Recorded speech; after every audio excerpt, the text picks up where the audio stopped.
Freedom Worldwide Podcast.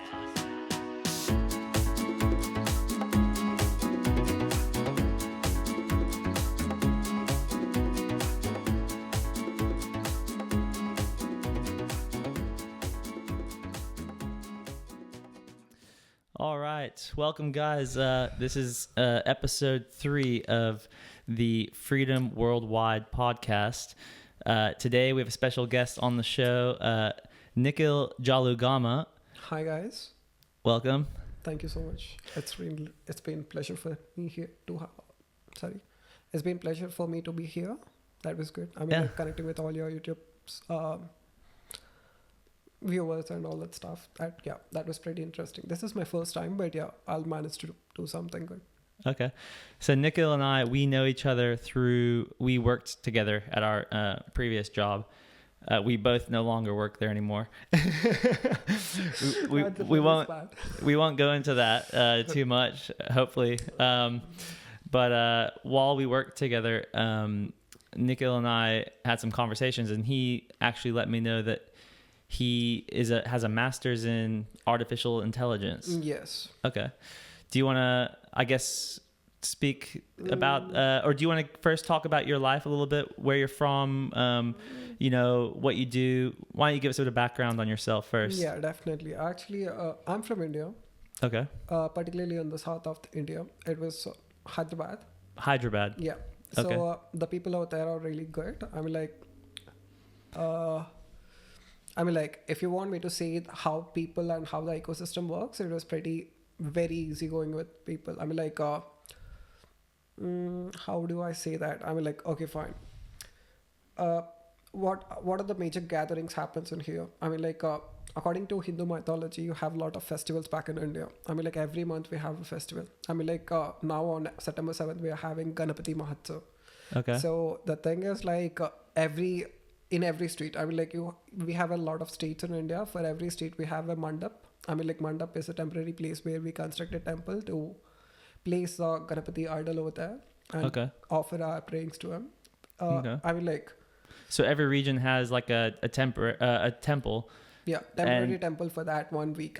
We have it for 10 days. We call it Ganapati Mahotsav for 10 days. So for 10 days we pray to the god, and then we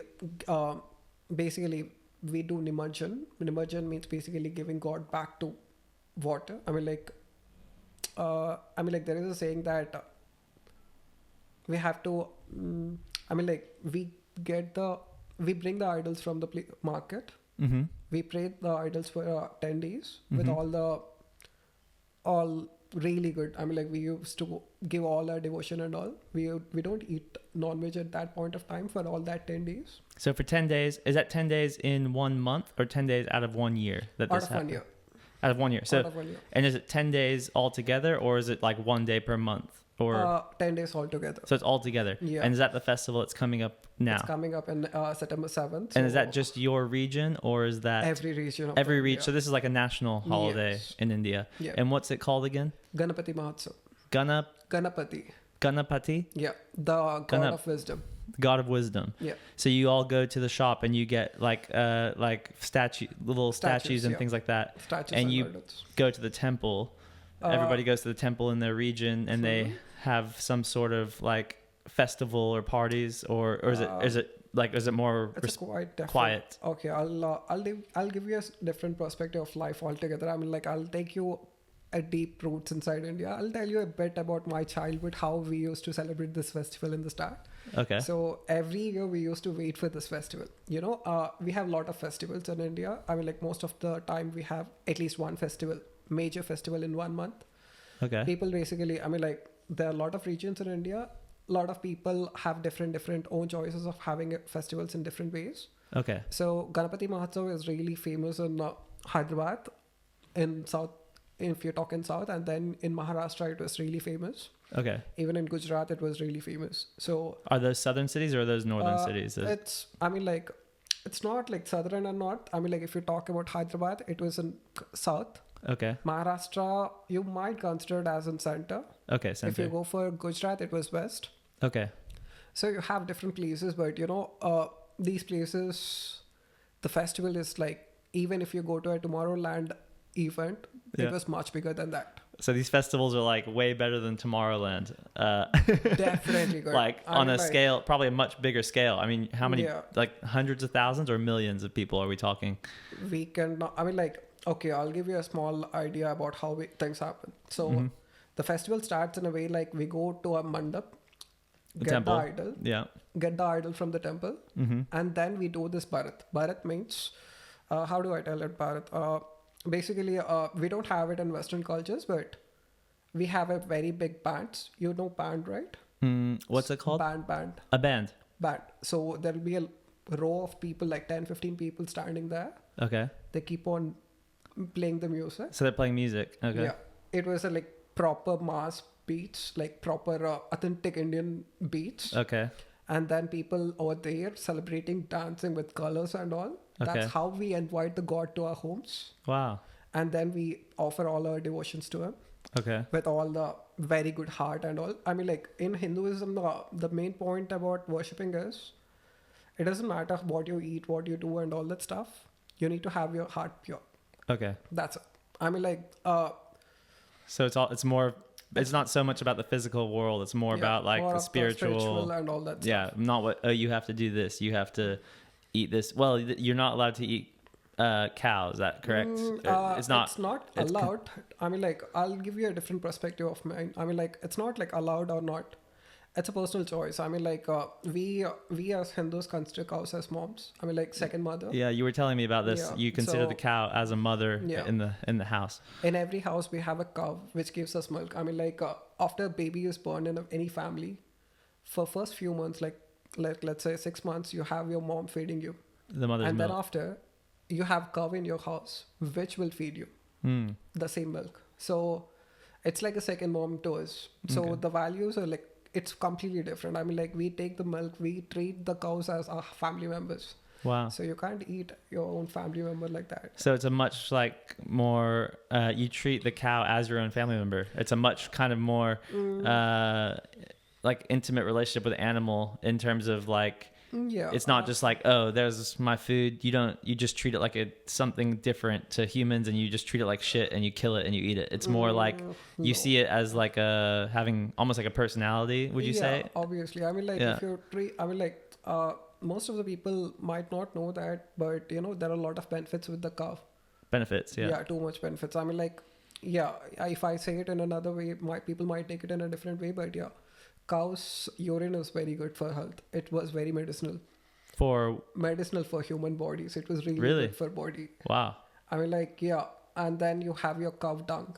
Wow. So if you mix the cow dung in water and spread it on your fields in front of your house, it makes you feel more, I mean, like, it makes your Field more house fertile. more fertile. At the same time, it also kills your bacteria. Wow. So it was, I mean, like, it's not only one sort of milk that is giving you, it was protecting you from all the bacteria. It is helpful for you in a lot of ways.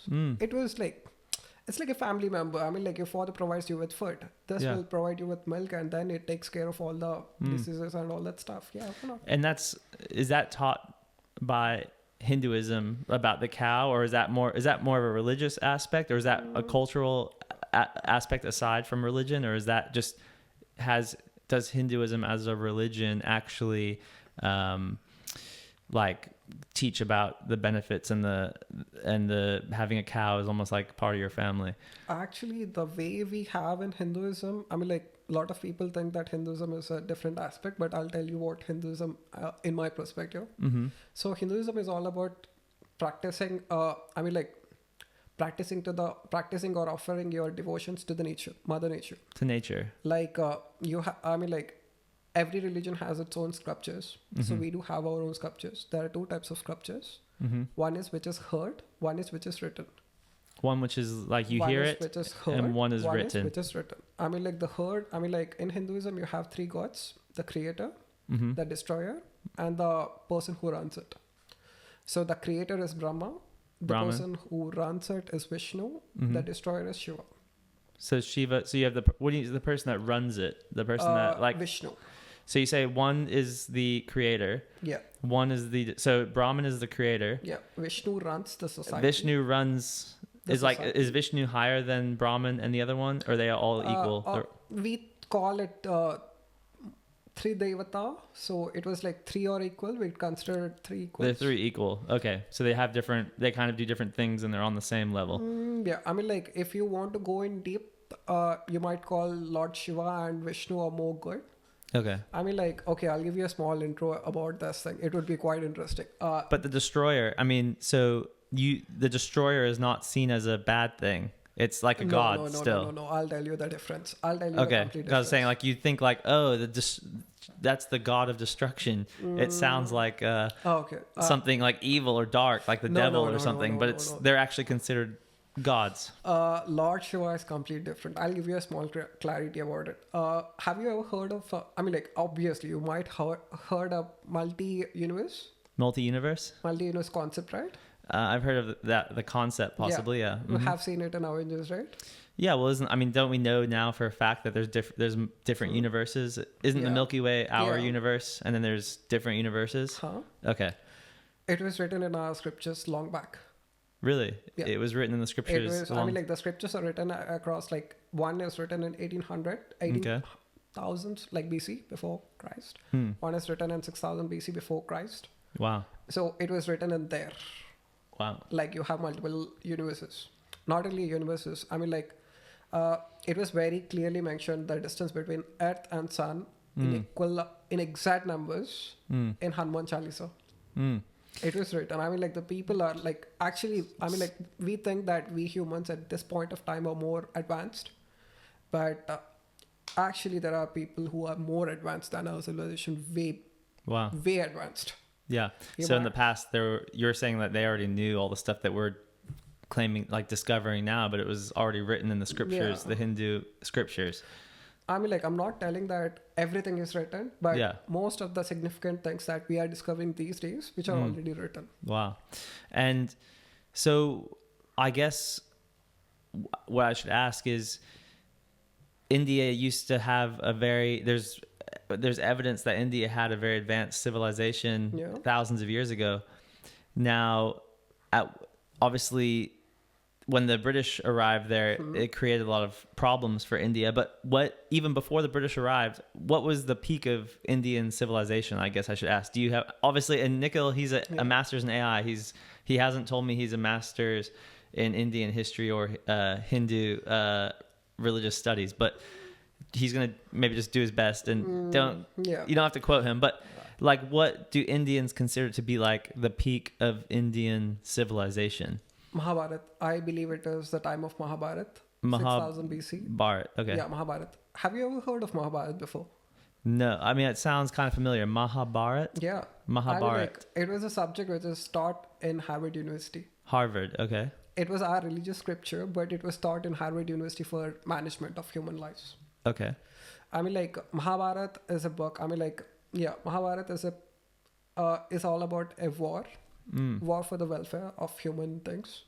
So it's between, I mean, like, it's a big story. I can tell you it, but I'll give you a small instance. So basically, it teaches you how a human should live with the ethics, how he needs to behave, how he needs to learn from things, how he needs to follow the dharma. And that's how it was taught.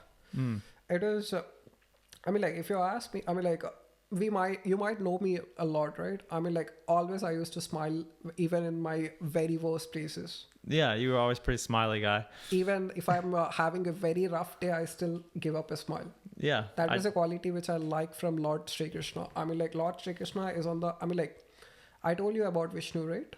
Yes. So I'll give you a small intro before coming to the Mahabharata. So in Hinduism, we don't see any gods as gods. Okay. We see exceptional humans as gods. Okay. Exceptional humans who taught us the best ways of living.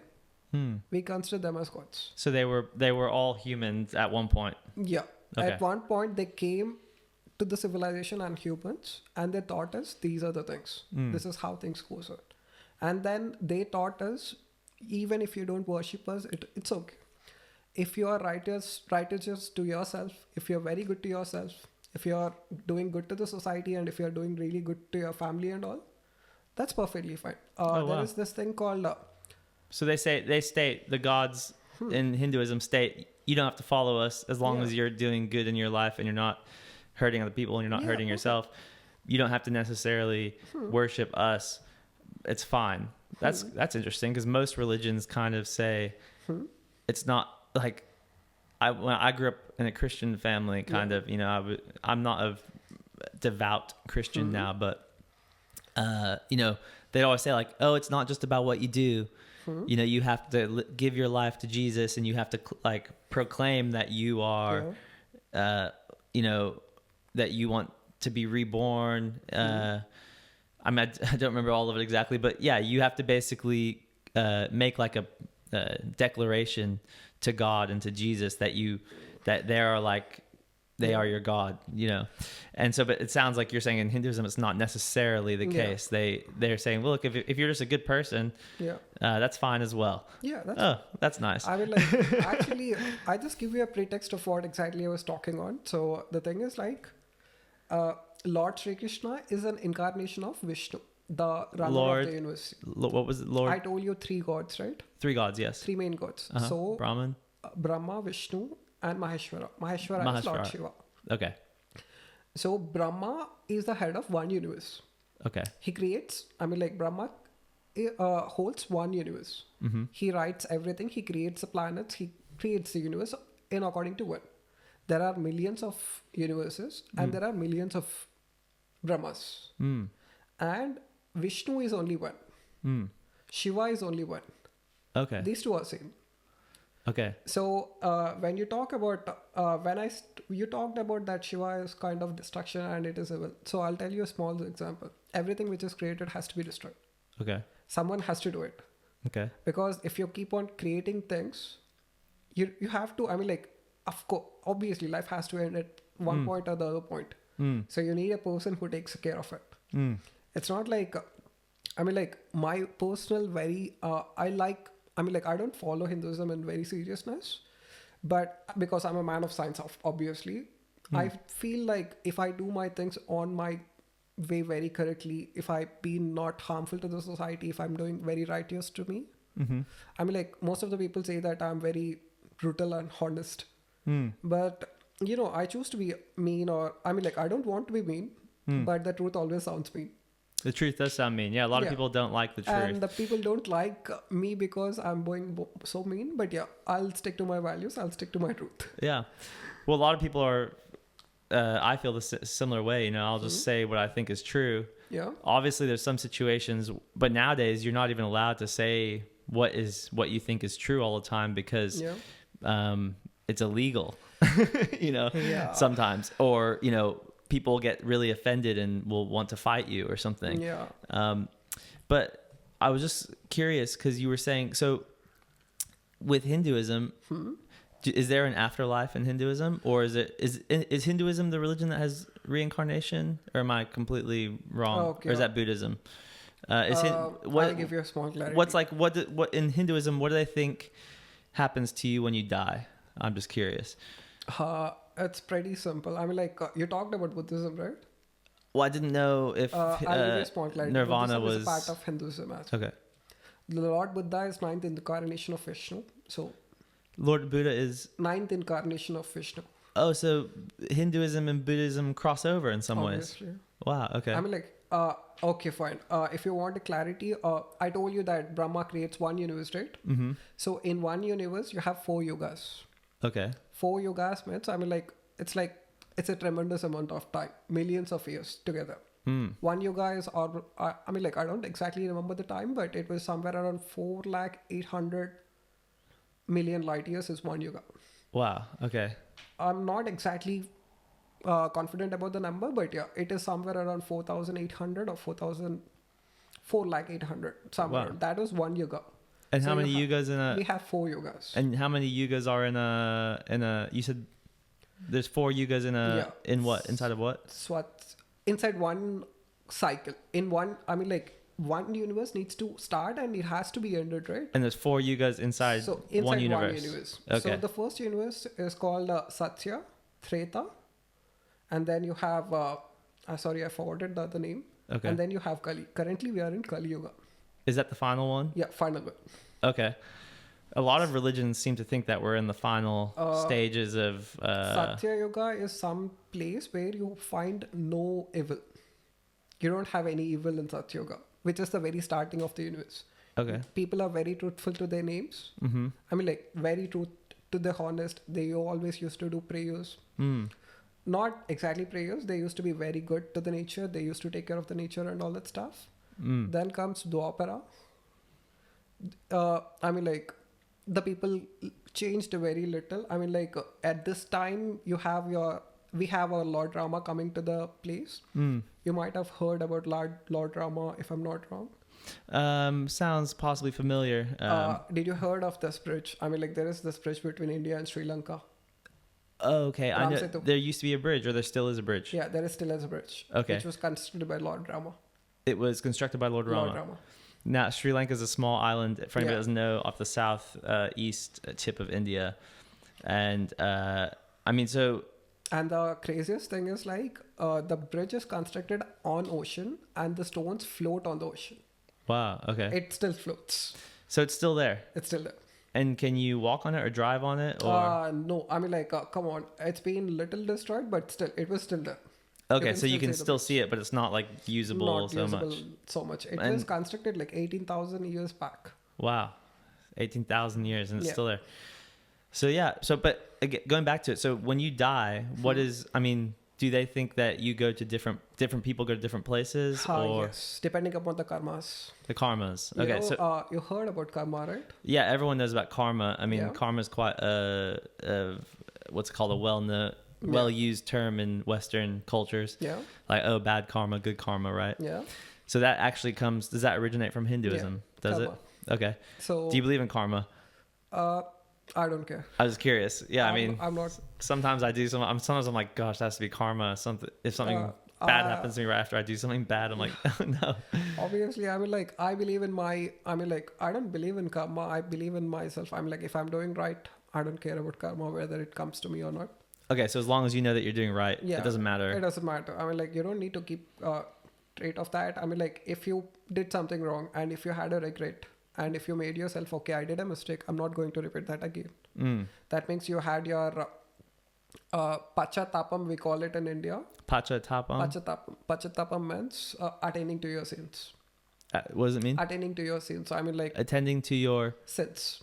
sin. If you Sins. Attending do to a your sins. sin, Okay. if you say, I'm sorry, I'll not do that again. I promise. And if you have some sort of guilt for that, that's like, that says that, okay, you did a mistake and you know that you did a mistake and you want to not make the mistake again. As long as you don't do it again, just look that's well. perfectly fine. Okay. So if you don't care about that mistake and you do, I mean, like, if you hurt someone very bad, bad means if you kill someone, or like, not killing exactly, if you did someone harm intentionally and knowingly, and you don't care about that, that's when you call it a sin. Okay. So if it's you do intentional.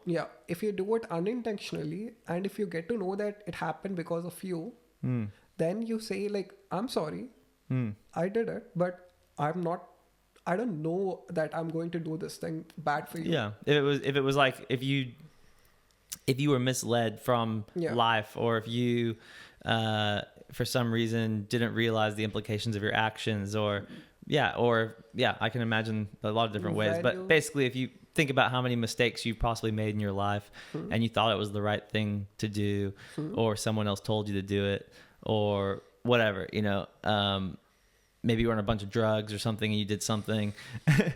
But yeah, like, if you can, basically what you're saying is if you recognize that and you don't continue making the same mistakes, it's kind of forgiven in Hinduism. Okay. And based on all those things, basically there is this another god called Yamraj. Yamraj? Yeah. How many gods are there? This is the three main ones, but how many gods? We have Mukoti. Mukoti means, how do I say Mukoti? Basically, it's like Koti means million, 10 million, 100 millions. There's millions of gods. I mean, like, everybody is a part of nature. So you don't know all the gods if there's so many. Like, you can only know some of them if there's so many gods. Yeah. I mean, like, to be frank, I do. I mean, like, most of the gods are in nature. I mean, like, we even... okay, fine. What are the 5 elements of nature? The 5 elements: Yeah. earth, wind, fire, Fire, water, water, and earth, wind, fire, water, and sky. and sky. Is it okay? 5 elements. We pray for 5 elements. That's 5 deities. Okay. And then we pray for the cows. Cows is one of the sacred things. Mhm. So it will be one of the god. We call it Gomata. Gomatam. Gomata. Gomata. Mata means mom. Okay, so that's the cow's name. That's the second thing. And then, the god comes in different incarnations. You have 10 incarnations you have 10 incarnations of Lord Vishnu from the start of the universe. In every stage when the universe is, when the earth people are going in a bad direction, he comes. He says, okay, this is not the way. You have to set your things right. Yeah. You have to follow the dharma. Dharma, there's a difference between dharma and satya. Satya means truth. Truth never changes. Dharma changes according to time. Okay. So if you follow dharma, you have to follow it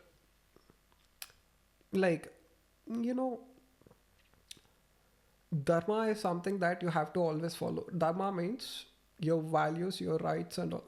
Okay. In Hinduism, we consider our women as gods.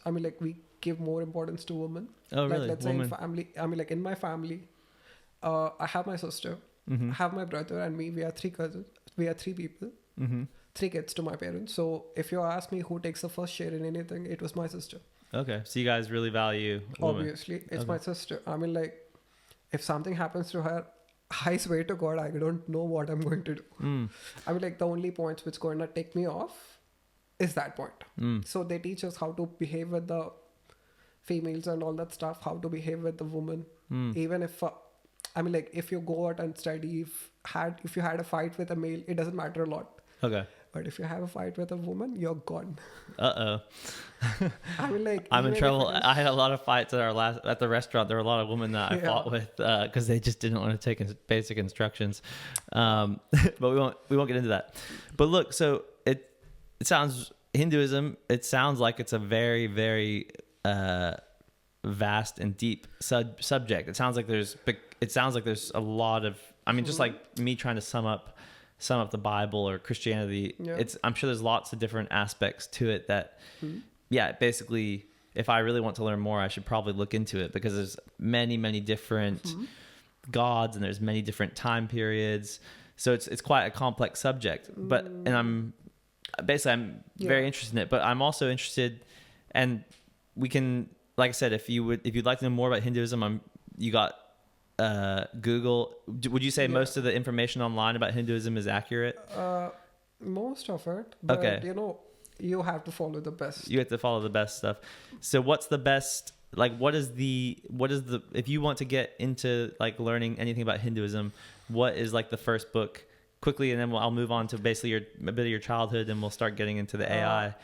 What book would you recommend if someone needs? Is there any translation into English that somebody could read? You have your Mahabharata. I believe Mahabharata is more than enough for anyone. The Mahabharata. Okay, so if you're interested in Hinduism and you would like to learn more about it, because it does sound like a very interesting religion. Let me just turn my phone on silent. Sorry. You have the Mahabharata, and that's translated into English, is it? They have translations. Okay. I might have to get a Mahabharata and read about it. Because it sounds like there's a lot of beneficial. Actually, Mahabharata tells you about the human values. What are the values you have to have as a human? How you need to live. It's not about. It doesn't restrict you anywhere. It tells you what is right. Yeah. Everybody have their own perspective in every religion. What is right and what is wrong. But it's not like it doesn't say this is right. It will say this is a possibility. Okay. You should think about it. If you feel it is good and logically correct, you can follow it. It teaches you about time management. It teaches you about how people skills. It teaches you about all the things that you need to have in order to become a perfect human. Okay. It's a very extraordinary book in terms of MBAs. The people who are doing masters in business, that book is an extraordinary book. I'm not suggesting it as a religious book. We call it Gita. Gita is a religious book which is basically told by Lord Sri Krishna to Arjuna. Arjuna is one of the famous warrior. He got, we call Arjuna as one of the finest archer in the world. Mm. I'll tell you something. When did you hear about nuclear arms and all? I mean, I think the first that we knew about it was like around World War II, Yeah. supposedly, right? Actually, we have the links to nuclear weapons back in Mahabharat time. Okay. We So you have this had nuclear weapons Brahmastra. in the past. It was an arrow called Brahmastra. Uh-huh. I told you Brahma is a god, right? So he made 3 different weapons: Brahmastra, Brahmashir, and there is one more weapon. I'm sorry, I couldn't recall at the moment. Mm. One weapon, I mean, like Brahmastra is equivalent to an nuclear arsenal. Wow. Very powerful nuclear arsenal. If you release the Brahmastra, you can't take it back. I mean, like you can take it back, Wow. but the destruction which you can cause with one Brahmastra is like too heavy. Mm. And then you have different weapons in Hindu mythology which are really powerful. Mm. Like I mean, like if you've seen, do you remember Hanuman? Hanuman. Yeah. I mean, like if you want me to recall, I can tell you a movie in Avengers. In Wakanda. Avengers. Okay. In Wakanda series, there's a battle between the Panther and the other guy. Yeah. Then he says, "All glory to Hanuman." Oh, so he That's references that, Yeah. okay, in Black Panther. Yeah, it's a monkey god. I shouldn't say it was monkey. It was a Warner. Warner is the pre-stage of humans. Okay, it was like a Neanderthal or something. He is really strong. I mean, like I told you, the distance between Yeah. sun and the earth is told in Hanuman Chalisa, right? Mm. This god actually tried to eat out the sun. Then when he started moving from earth to sun, the distance is calculated and put it in Hanuman Chalisa. Wow. So, yeah, again, like I said, it sounds like there's a lot of information in there about Hinduism, and it sounds like it's very fascinating. And but I would like to get on to. It would be better if we go to the top. I mean, we'll just say Hinduism is. I mean, is it a big part of the everyday Indian person's life, or would you say it's like how much percentage of your life do you dedicate to your religion? I guess. To be frank, 0. Not too much. Okay. Zero. It's like it's just there and everyone's aware of it, but nobody, unless there's like a festival or something that's actively acknowledging it. It's not something that everyone every day going to the church and praying, or, like in Islam, they pray five times per day. I guess I already told you. I mean, like we are not restricted to go temples or like, it doesn't, I mean, like it's your personal choice whether you want to go or whether you're not. So you have pure freedom almost, essentially. That's what pure human, but the only point is like be truthful to yourself. Don't cause any harm to others. Be true to yourself. Don't cause harm to others. And all. That was the only thing that we are taught. The ethics, the values, if you have it, that's all the God wants. I mean, like there is one thing. I mean, like if you do your work with 100% attention and all, karma. I mean, like karma is what we call work. If you do your karma well, that's all you need to do. Okay. The rest, the God will support you even if you pray to Him, you don't pray to Him. It doesn't matter. Okay. If you do your things well, I'll give you my blessings. You'll succeed. That's it. That sounds like a nice God to have. So let's move on. Let's get on to, obviously, so you're from Hyderabad. Yeah.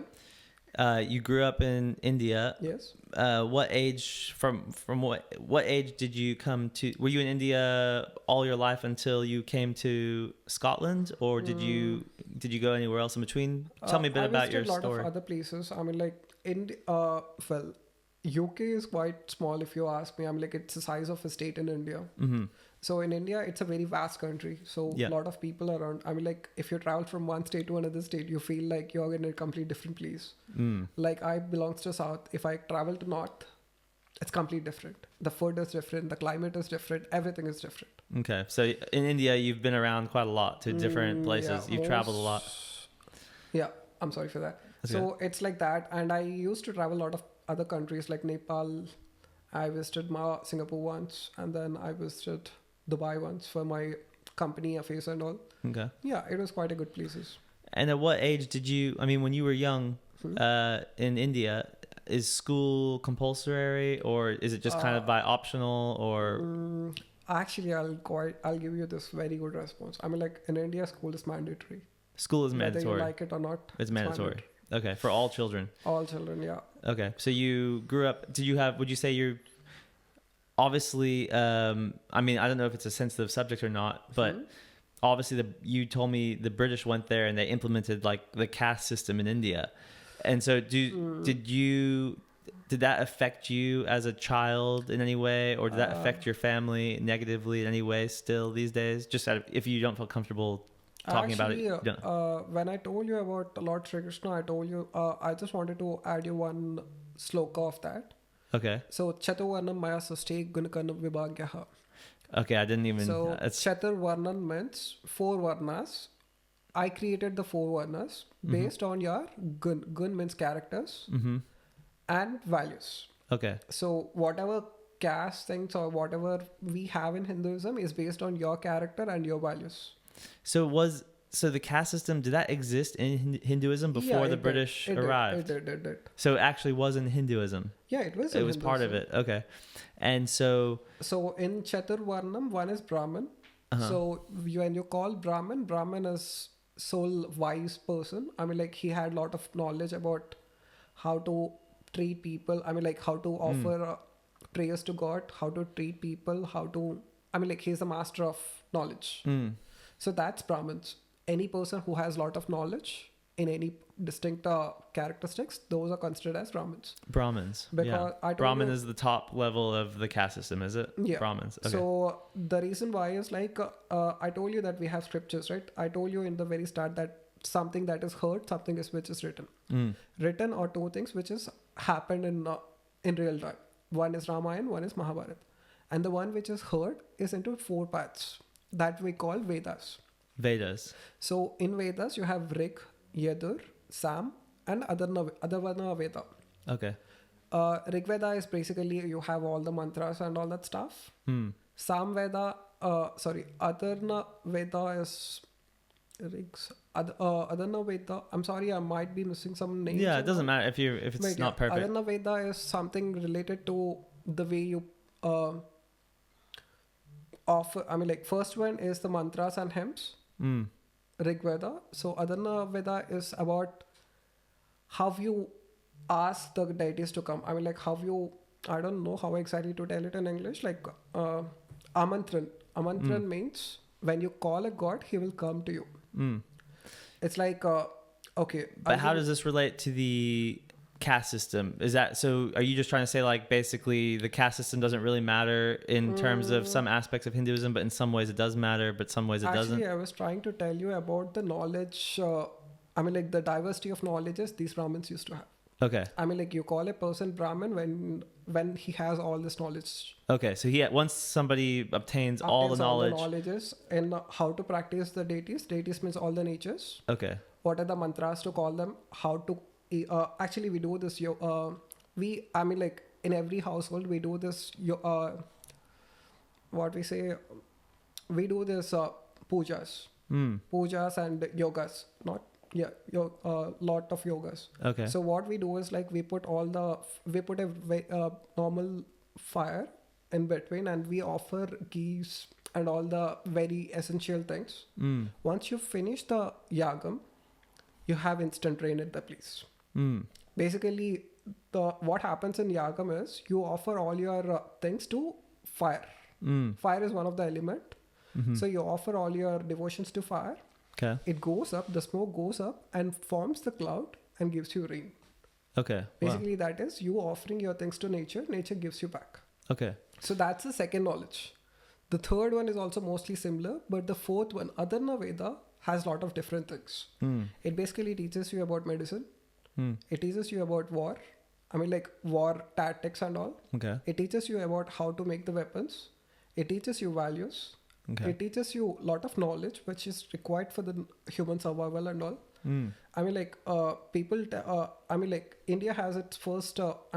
Obviously, we have the first surgery happened in India. Okay.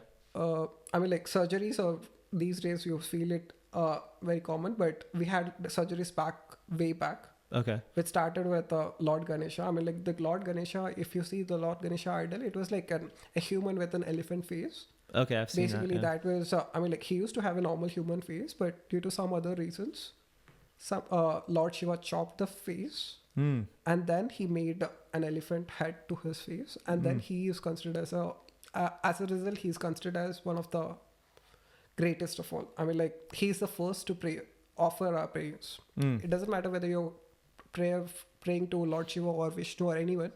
First, you have to pray to the Lord Ganesh. Mm. That was the thing. So Brahmins possess all the knowledge about things. Okay, so The you have to person- be, if you want to be a Brahmin, you have to know all of this. You need to know all the Vedas. You need Okay. to know all the values. You need to be really good in ethics and all. But can you become a Brahmin or not? It's Obviously you can. so you anyone you can become- change your Yeah. level. You can change your obviously. caste. Yeah. I guess it's not like you're just you're that family name and you're stuck with that family, and that's because you were born to this family. You can never change your standing. No, it's not like that. I mean, like until Britishers come, we are not like that. I mean, like obviously, I mean, like most of maybe some people might be saying that it is not the. They might be contradicting me, but yeah, I feel like it's never happened like that before. Okay. So, Do you think the British made it worse? Do you think the British, when they came there? Actually, I do feel that. But Okay. yeah, I'll tell you in a different thing. I mean, like the second thing is Kshatriya. Kshatriya is a person who protects the society from other people. That's like the second kings. level. Yeah, king. Kings. The kings are in the second level because we always give importance to the wisdom. Second is king. He protects the people from all the things. He makes the administration and work. The third is Vaishyas. Vaishyas.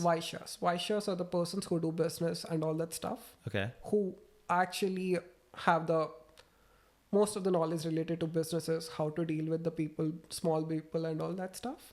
Fourth one is Shudras. Shudras are people who doesn't have any knowledge. No knowledge. I mean, like no knowledge about Vedas and all that stuff. Okay. Who are actually illiterate, not illiterate, I shouldn't say that. But yeah, people who has like very little knowledge about all this stuff are called Shudras. Wow. So if you want to get your levels up, you need to have more and more knowledge so that you come up your levels up. Okay. So there's actually only 4 levels. Yeah, that's it. There's only 4 castes. Yeah, that's how it is supposed I to be. thought somebody told me there was like 1,000 castes or something. But that is what Britishers did. The British. So originally there were only 4 castes in Hinduism. Yeah. And the British came there and said, no, this isn't enough. I mean, we need to make like 1,000 castes so that you can be. Actually, I pretty much hate how it ended up and all that stuff because Britishers came to I believe, I mean, like so far my knowledge says, maybe I might be wrong. It was in 1600s, if I'm not wrong, Portugal came to India. Portugal came. I think Portugal got there first, right? So before that, we used to have Mughals. Okay. That was the worst period of India. Mongols. Mughals. Mughals. Not Mongolians. Mongolians are a different kingdom. Okay. Mughals are different. And what are Mughals? Mughals are invaders from Afghanistan and Iran. Okay, so you had Mughals from Afghanistan and Iran. That was the time when India lost its glory altogether. Really? So the Muslim invasion, were they practicing Islam at that point? Oh yeah. Okay, they so destroyed a lot of temples. I mean, like, okay, I'll give you a small example why they destroyed temples. I mean, like, there is a belief that in temples you have all the, I mean, like, we have idols with gold. I mean, like, we make idols with gold. We offer a lot of ornaments to God in gold and all that stuff. Yeah. So wherever you have a temple, it means it is a place of banks, some sort of that. So these people believe that if you take a temple down, you can get more money. So they come, they trash it, they take the money out of it, and they destroy everything from there. And they leave. It's not like small. I'll tell you when exactly the invasion started. I mean, like it dated way back earlier. I mean, like we used to have a lot of Nalanda. Do you heard about Nalanda University back in? What's it called? Nalanda University. Nalanda University. No, is that in Hyderabad? No, it was in Bihar. Bihar, one of the state in India. Okay. It was the world's first university. That was the world's first university. Okay, I'll tell you a small instant. One of the, I mean, like there is one ruler in some part of the world, not in India, who is in somewhere around Afghanistan, Iran, in that place. So he had some illness. A lot of people tried to cure it. No one got to cure. Then there is a person from Nalanda University who's a scholar. He went there and he actually made him cure. Okay, so the scholar... But the king didn't believe that some person from India who has no knowledge... I mean, like, okay, fine. I'll give you a small clarity. People used to have their own perspectives. People always believe that my country is good, my people are more knowledgeable and all that stuff. I mean, like everybody has a tone. It's a basic human instinct and cultures. I don't say that's wrong. So this king tried all the cure methods in his country, didn't work. Then he got a suggestion that there is this place, Nalanda University, where the lot of scholars are there. I mean, like Nalanda is a place where you have lot of scholars from different parts of the world coming in and studying there. So one scholar from there went to the place. He said, "I can cure your disease," and the king didn't believe it. He said, "I don't even touch you. I don't even give anything to you to eat, but your disease will get cured." He said that, and then he asked the king to read a book. Okay. So in that book, in middle, he put all this medicine. Whenever the king turns the page, the medicine used to go to his nose. In that way, he got his body cured. Wow. And then after knowing it, the king thought, okay, if this is the knowledge you people are possessing, I need to destroy it. So he basically became afraid of it. Yeah. Rather than say, "Oh, this is amazing." We need to share the knowledge. It was in a completely opposite way. He came, he destroyed the university. And which king was this? I'm not Was sure that the about Mughals? the name. No, not Mughals. It was before Mughals. Okay, so that university was destroyed before the Mughals. Yeah, it was. I'll give you a fact. Nalanda's university library is that huge. I mean, like, it was very huge. These people came and burned the university's library. The library burnt for 3 months, and you can see the flame from 1 kilometer. Wow. It was that big flame, and it burned for 3 months. So basically, a lot of India's history has been destroyed first by the Mughals, and from Afghanistan. Not first by them, but that was invaders. There were invaders before that. Then there were the Mughals from Afghanistan and Iran. Then they had the British. Did you have anyone else in between that? Was it mostly? No, actually, the only point that made India weak is like somewhere in point we lost the unity inside India. I mean, like, the unity. Yeah, at somewhere around 1500s. Yeah. Even before that, if I'm not wrong. I mean, like in thousands. People became divided. I mean, like India is not. I mean, like today you see India is a very big country in terms of space, but in past it was like every state is like a separate kingdom and all that stuff. So it became very easy for all these people to come and barge and do whatever they want, and then they left. They just, we'll just tackle this kingdom because the other kingdoms aren't going to come to their rescue and protect them. That's something that... So they could just kind of go to whatever kingdom they wanted, just pick off a kingdom, and they didn't have to worry about all the other kingdoms helping. Yeah, that's what went wrong with India. If that was the other way... Yeah, so divided and conquered, basically. Yeah. Now, can I ask you what the general Indian public, what are their feelings towards like British people or American people or the West, I guess you could say? What are their feelings in general? Because obviously Britain went to the United Kingdom, or Britain went to India, and they basically stole a lot of, they had like the East Indian trade, and they basically exported a bunch of India's natural resources back to the UK. But I mean, when I speak to most Indian people, they don't seem to have a lot of hatred or anger. Don't have a lot of anger. I mean, like, who cares? I mean, like, you did whatever you can when we are weak. It was our mistake.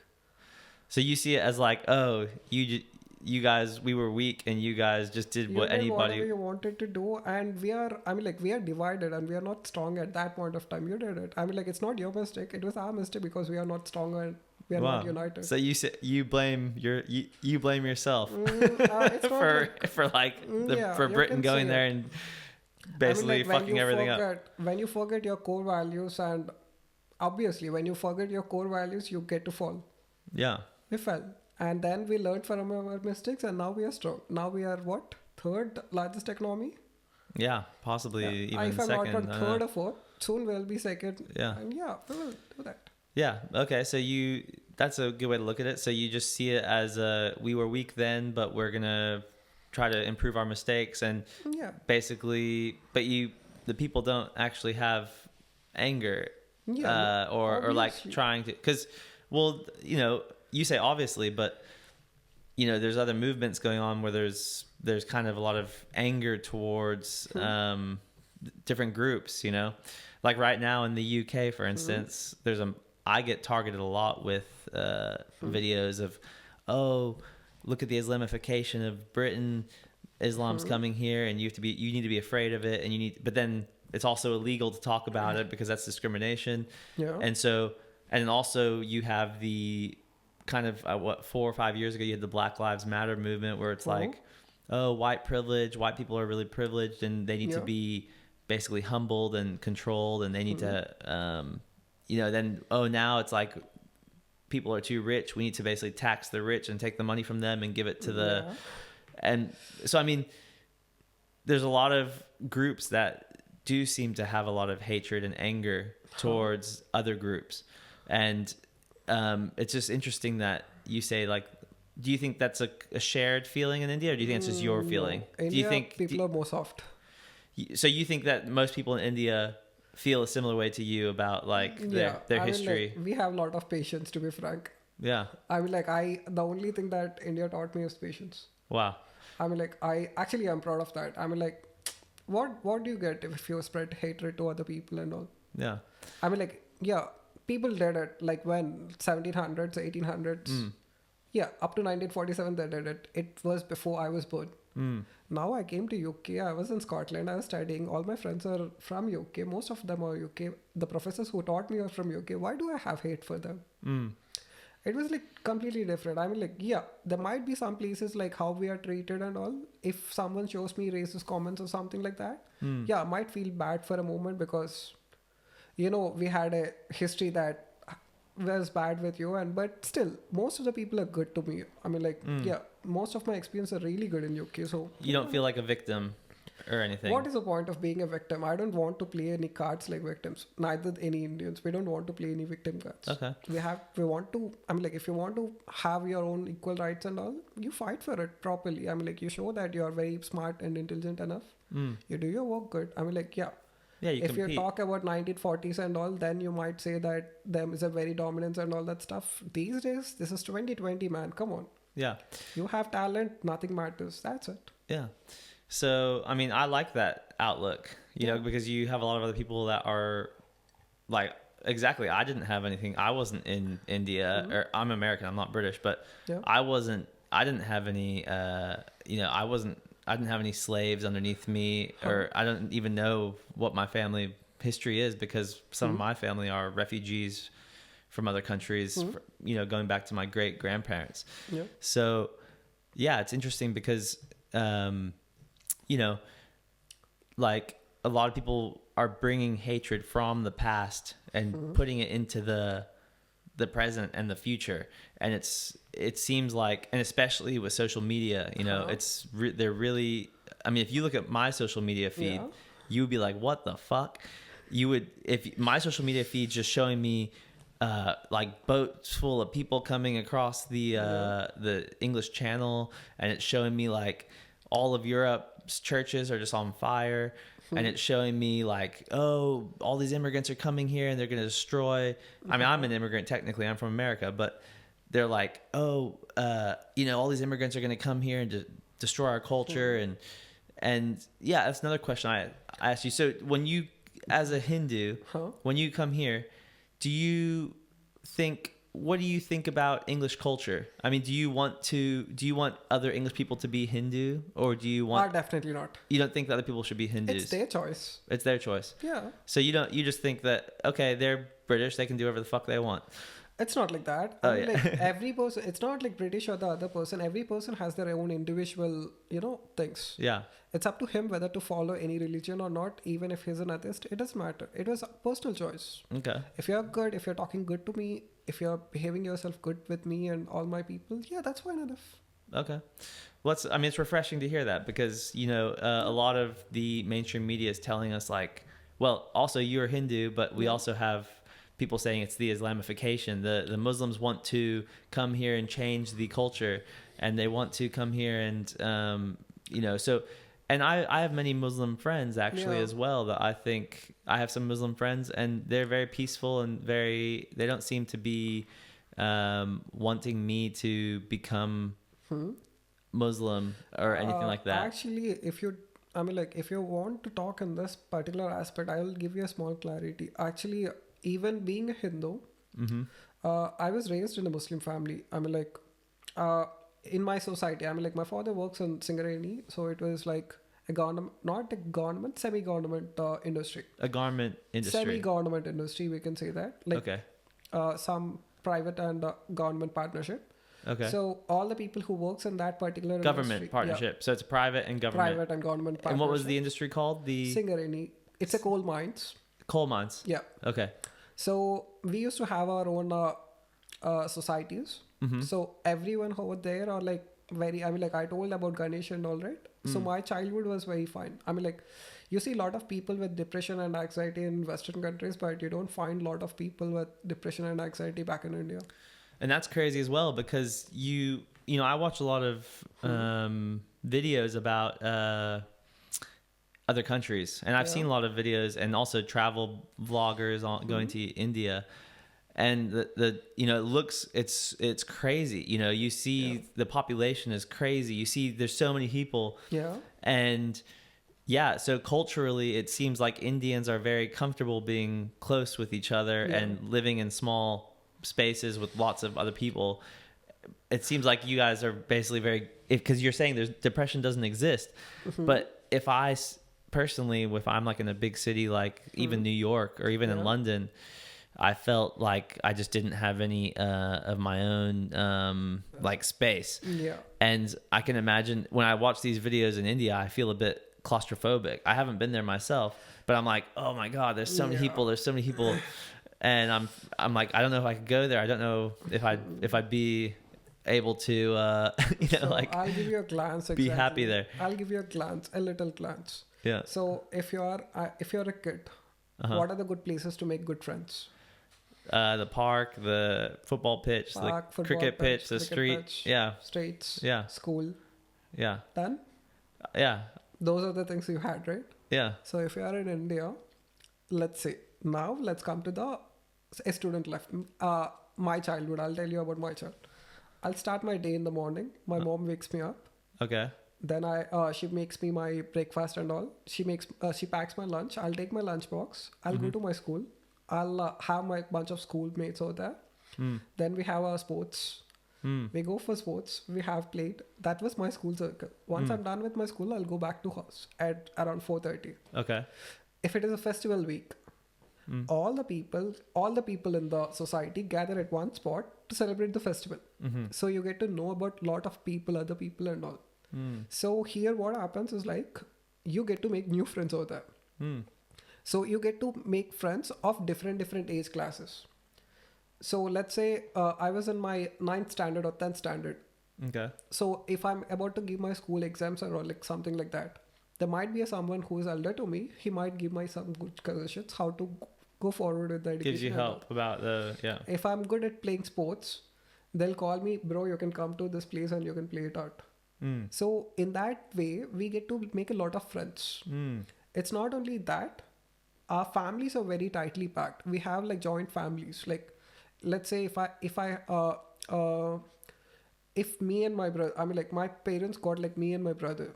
So even if something happens in tomorrow, we both will stay together in the same house.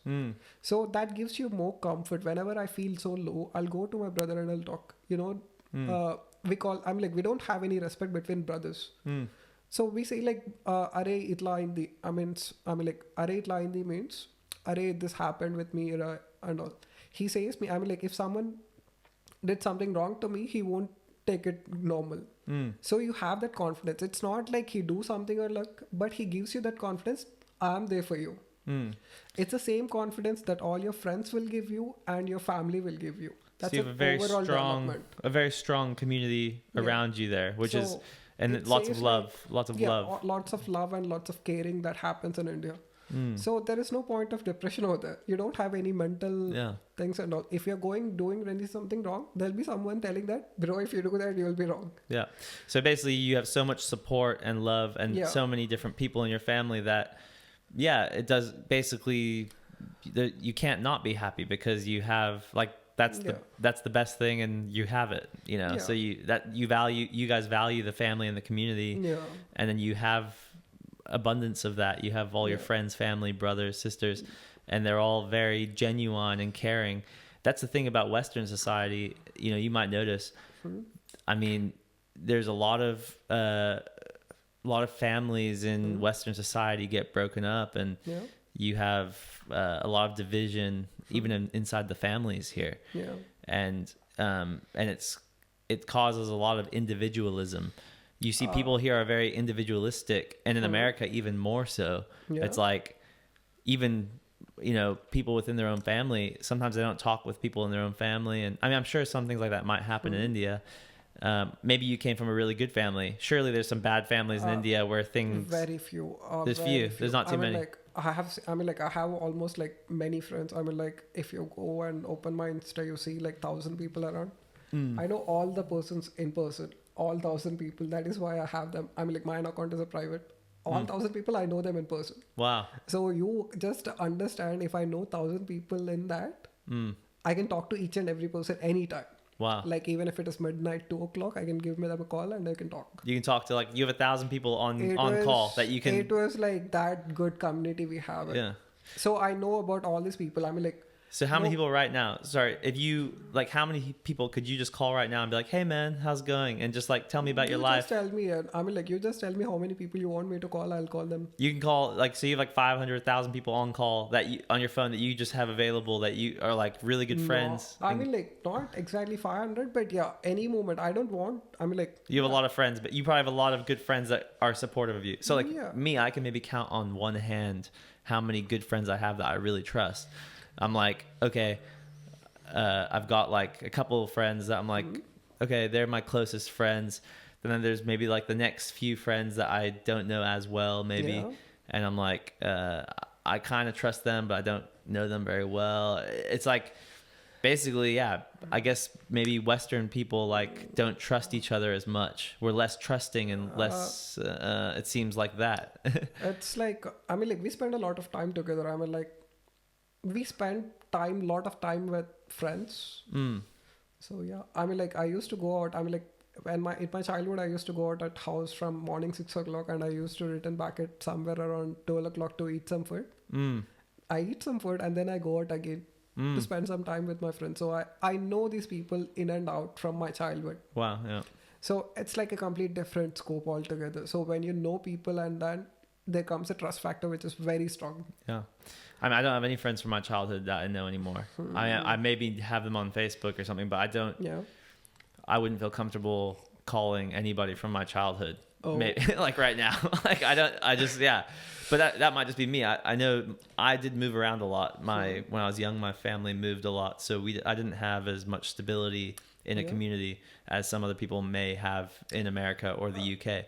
But a question I wanted to ask you is, so, like, do you think that do you feel like you need to go back to India? Do you feel like a calling back there? Or do you feel Obviously, like I'll go back to you India. Feel like you're incomplete here, kind of in a way? Yeah. Because your family and your friends and everything is there, and you've told me like in India, a lot of things are even better, like the restaurants and everything. I mean, I can imagine the restaurants here are pretty average and they're expensive. But you think that, like, I mean, you feel like you're going to need to go back and reconnect with your homeland basically at some point. Yeah, definitely. After 5 years, I'll be in India. No doubt about that. Yeah. Okay. Because, I mean, like, I'm not telling that the other places are bad or like that. But the thing is, like, when you grow in a place, when you have a lot of people around you, it's very difficult to adjust in some other places. But yeah, most of the Indians are very comfortable in adjusting other places, but I'm not that good in adjusting because I always want to stay with my own parents because it's my responsibility to take care of them. So as a son, yeah, I have to take care of that. Yeah. It's the values that's been passing from generation. So you have like a very strong duty to take care of your parents. Definitely, obviously. Yes. Okay. Yeah, I'm starting to feel that way. Although I fight a lot with my parents. I fight with my father a lot. I mean, like, my father and mom sacrificed their complete lives for my well-being. Come on. I can't It's true. Yeah. I can't do anything about that. I have to take care of them. Yeah. I mean, it's a very honest way of looking at it. Yeah. I mean, regardless, Yeah. I mean, as long as if your parents stayed in your life, even if you don't get along with them, they sacrificed a lot for you to get to where you are. Even just they sacrificed their life the way they knew it in order to have a baby, and that changed their whole life. And they had to basically put themselves second and put their baby first. So yeah. Well, so let's get on to your AI. So when did you start getting involved with artificial intelligence? That's pretty fine. I mean, like, what age did you start getting involved with artificial intelligence? Or is it just something that you came across in university, or were you really into computers and stuff when you were in high school? Or so actually, I used to have a nickname back in my when it was like 7th, 8th standard. Okay. What's 7th or 8th standard? How old was that? Is that 15 or 16? Not 15. It was 14 or 13, if I'm not wrong. 8th standard is 14. Yeah, 13 or 14. I used to have a nickname called Robo and Scientist. I mean, Robo and Scientist. I'm like, my faculty used to call me Scientist. Okay. My friends used to call me Robo. The only reason why they call is like I used to do all this different things. I'm like, I used to create a lot of other things like which are not in my curriculum, like building some cars, testing with some. So you would do things outside of your curriculum. Yeah. You would do like extracurricular. You would build like cars and stuff like that outside of school. Yeah, actually, I'm pretty lazy. I want to automate my things. I don't want to work a lot. So every time when I see something, okay, let's automate this. Let's do this. You want to automate it. Okay. Yeah, it was like, I was pretty lazy. I don't say that I'm lazy, but I have to be honest and say it. I'm lazy, so I want my task to be automated. Yeah. I want very minimal energy to go for my repetitive task. Yeah. If I'm reading something every day, that's my knowledge, which I'm gaining it. So every day it's a different thing. Even if I'm doing the same task, I'm gaining some knowledge. So I'll do it. If you ask me to wash the dishes every day, I'll say, okay, fine. Just give me 2 minutes. Or like, just give me 1 fucking month. I'll do some system for that.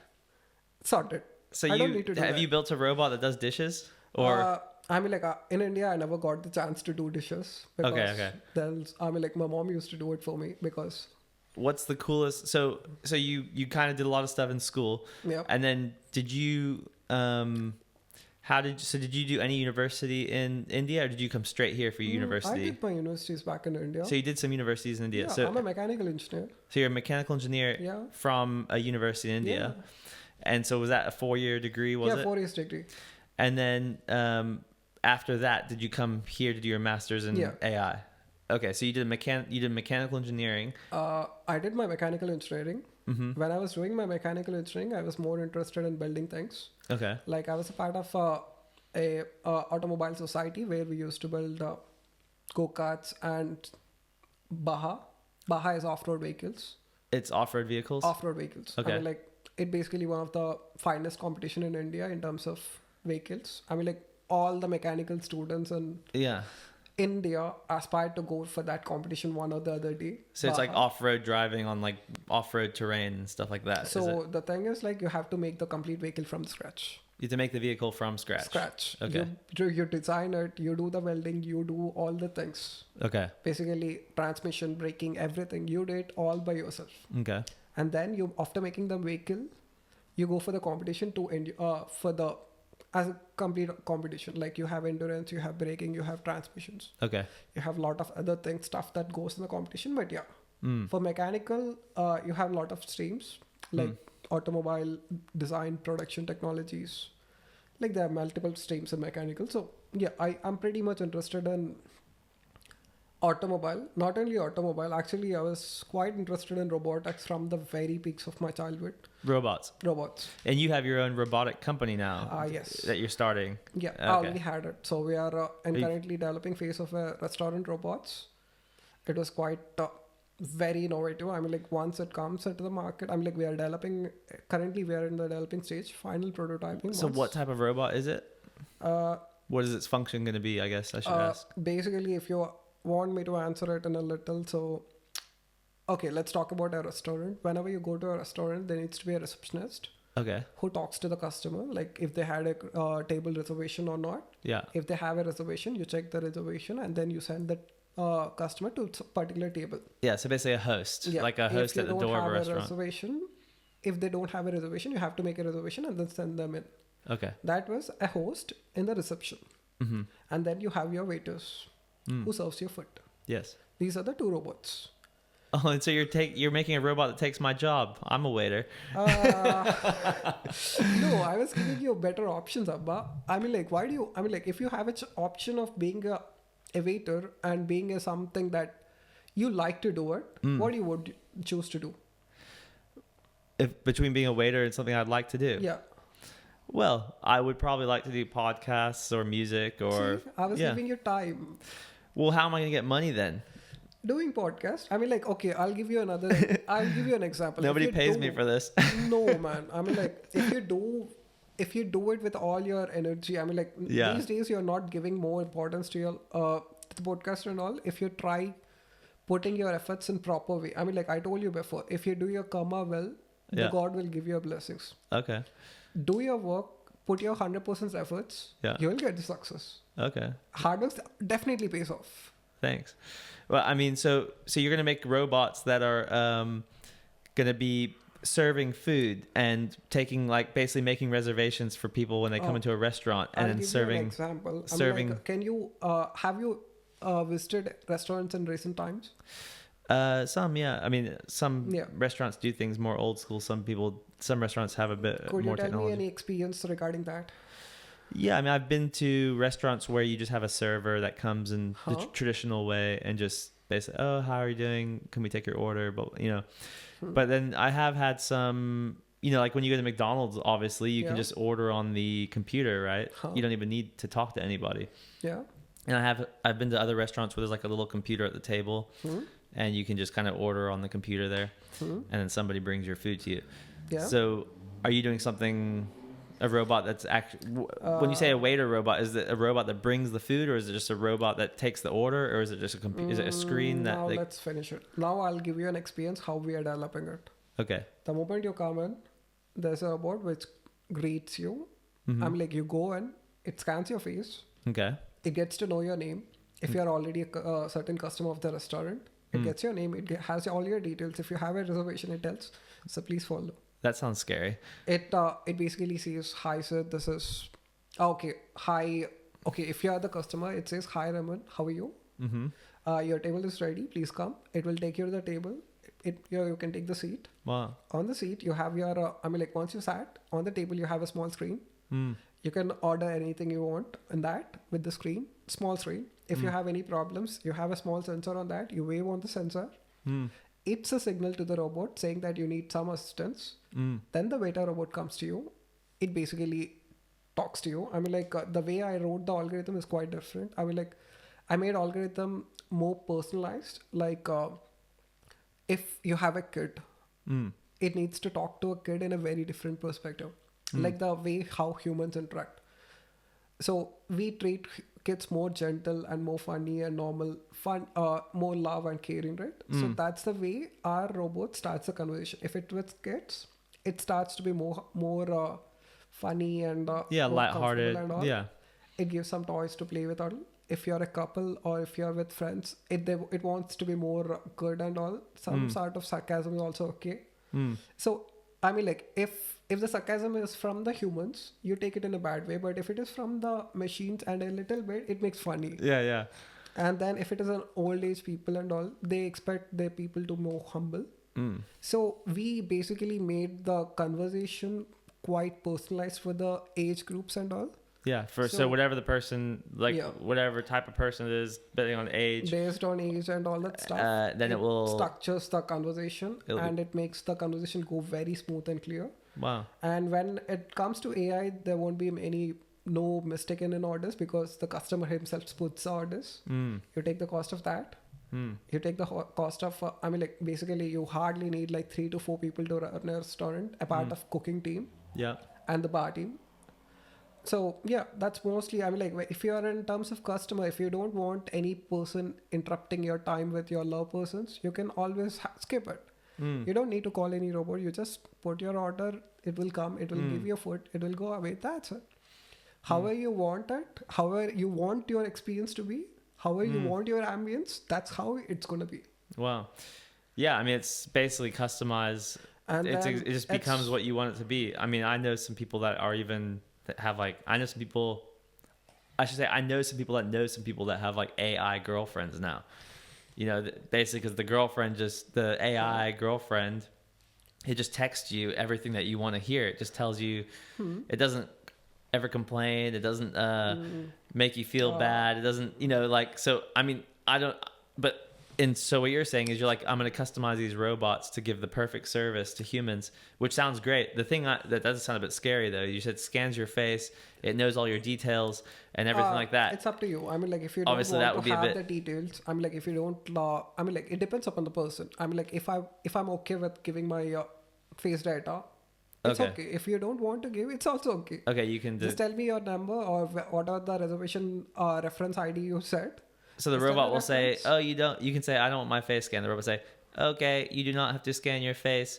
Would you just give me like a phone number?" Yeah, reference number or the phone number. Okay. I'll sort it out. I mean, like, you have multiple options. I don't want to put it in a standard and say you have to follow this. No. We customize everything according to the customer needs. Okay. So cool. It makes like more efficient, more neat, more ambience, more effective service. So yeah. And that's the thing. It's on, in theory, you say, oh yeah, if the robots do everything, then people can do other things. Yeah, which are more effective. Yeah. The problem is if the people are doing other things and say, what if people don't have another skill that they can make money from? Okay. So say, for instance, there's going to be like a period of time where the robots are taking the jobs and these people that are getting replaced by the robots, they're not going to have another skill that they can make money with yet, possibly. So what happens to those people? Are they just like the people that are basically robots take their jobs? They have to learn something new, obviously, or find a different skill, or maybe a higher level skill or something rather than this lower level skill. Is that actually? I see complete human evolution in a different scape. Okay. We always evolve. Okay.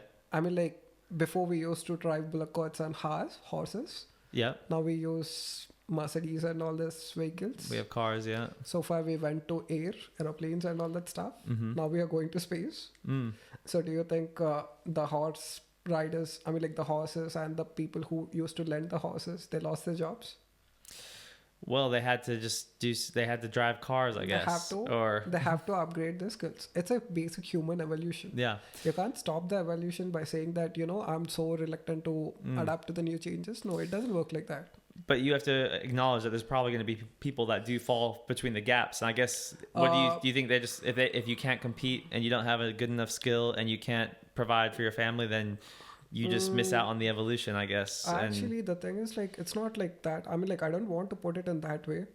So the thing is, I'm just being devil's advocate. Do you know what devil's advocate is? Yeah. I'm just, you're telling me something and I'm just basically giving you like an alternative view. Yeah, like a challenge just to see, what your take is, because you have more knowledge about the subject. Actually, the thing is, like, in today's age, we have ChatGPT and all that stuff. Basically, the generative AIs and all that stuff. We have ChatGPT, yeah. Yeah, ChatGPT, Gemini, whatever you say. I mean, like, all the LLMs and all that stuff.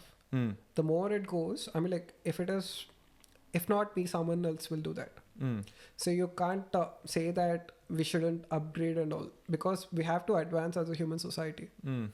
That was point one. The second thing is, like, if as a human, if you want to learn something, I believe that in today's world, we have all the resources to learn. That's true. Hardly if you want to master any skill, all you need is 1,000 hours. If you work 1,000 hours on a particular topic, you will be a master of that. They used to say it was 10,000 hours. 10,000 now hours. It's 1,000. But the thing is, yeah, I guess what you were just saying is that we have to upgrade as a society. And I mean, like, but I mean, you seem to be very like happy and very optimistic about life. And I know a lot of people that are not so optimistic, that are I guess they have a more depressed vision, or they're more struggling with trying to, even me, sometimes I think about the future, and I think when I look at the old days, that's the thing, I guess, it's different perspectives for everybody. So India, like you were saying, is kind of coming together, unity. They're discovering their value. Yeah. Whereas maybe white people feel like, oh, our best days were we were more powerful in the past, and maybe people like things were better in the 1970s or 60s or something like that. So maybe it's like a cultural perspective of like, hey, our culture's doing very well now. Yeah. And then, for instance, like I know a lot of other people that are Westerners that are not, that are, you know, either British or American. And there's a lot of almost like fear that people have of the future. Because nowadays the messaging is very, I guess, like I was telling you, if you saw my feed, it's very like, oh, your future's in danger, your homeland's in danger, people are coming to take over your homeland. And so you're thinking, and oh yeah, they're teaching kids in school to be LGBTQ, and a boy can be a girl and a girl can be a boy.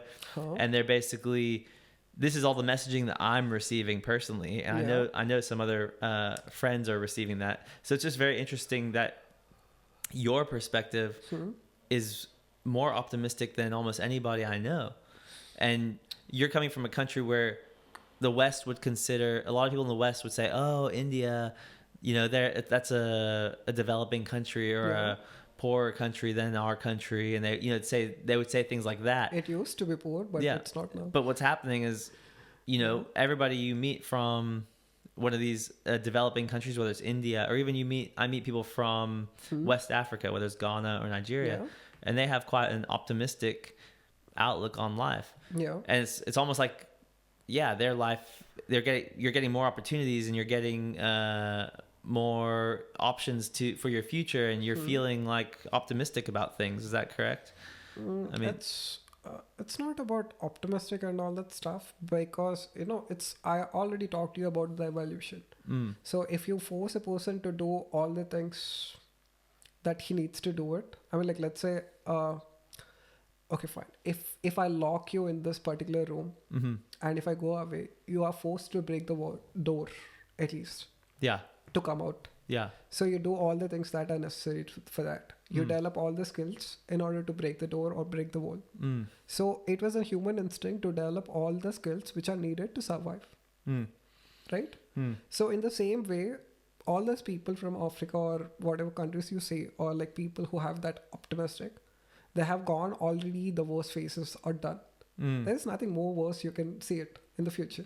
We already see the worst. Whatever coming is a good. If you try really hard to make the future good, that's a good thing. I mean, like, your future, what is your future? The collective decisions that you make today is your future. If you make your collective decisions really good and you work for yourself really good today, that means your future is secured. What is the point of? And the other thing, like, you're talking about that you're seeing a lot of feats and other places, like, I mean, like, you're telling about, you are seeing a lot of feats that people are teaching LGBT in schools and all. A lot of feeds. Feeds. And like, I mean, news feeds. You're talking about LGBT taught in schools, immigrations, lot of things. I mean, that's like, I think that's what white people are being targeted with. Specifically, white British or white Americans are being targeted with. They're coming to get your, like, the immigrants are coming to steal your, you know, they're getting all the free stuff with the taxes, and they're getting all the opportunities, and they're, you know, and it's almost like trying to make white people feel like they're being, they're losing their identity, or they're losing their country, or they're losing their... If you want me to be more honest, I mean, like, I don't want to be controversial or something, but I'll try to give you my opinion. I'll take the side of whites. You would take the side of whites. Well, I'm just saying this is the, like, messaging that we're receiving. We're receiving this messaging of, like, oh, everything's changing, and you're the people that are going to be the people that are getting less in the future. I'll tell you one thing. I mean, like, I'll tell you exactly. I mean, like, what happened with India is something that is happening with you in these days. Simple as that. You think so? But I mean, you guys aren't taking our resources, kind of. I mean, I mean, you're here as a student. You know, you're here. You were recruited as a student, and so you here studying. I'll give you a difference. You're contributing to the society. I mean, like, the people actually who are afraid of, I mean, like, let's say you're talking about whites, right? The whites are not afraid of students or working individuals who are coming and benefiting the society. They're not afraid of us. Yeah, I'm a student. I'm contributing to the society. I'm paying my taxes. I'm being very I'm going following all the rules and regulations Yeah. of the country. I'm not disturbing your peace. Mm. I'm following your values and the way how you live. Yeah. I'm not judging you. I'm not saying that you're wrong. You have to do this. You have to only do this. I'm never telling you that things, right? Yeah, you're coming here and you're working and you're trying to fit into Unless society. And if I'm not doing anything against you, or if I'm not, pointing you that you're wrong or some sort of shit, you're pretty fine with me. We both are friends because I never point you out and you never point me out. There's a mutual respect between both of us. Yes. But if you see someone else coming to your place and saying that, we want to occupy your places, you need to follow only these things and all, that was bad. I don't take the sides of whoever it does. Yeah, so you basically will just take the side of the person who's being invaded always. Well, that's a history term. Yeah, in historical terms. But so basically that you'll take the side of the person who's basically, I mean, like these days, obviously India in the past, they did not deserve to have other countries coming in and basically stealing from them. They didn't deserve that. Yeah. But yeah, I mean, it's debatable. I mean, because we don't even really know. We have the thing is, there's 75 million people in the UK, or 80 million now.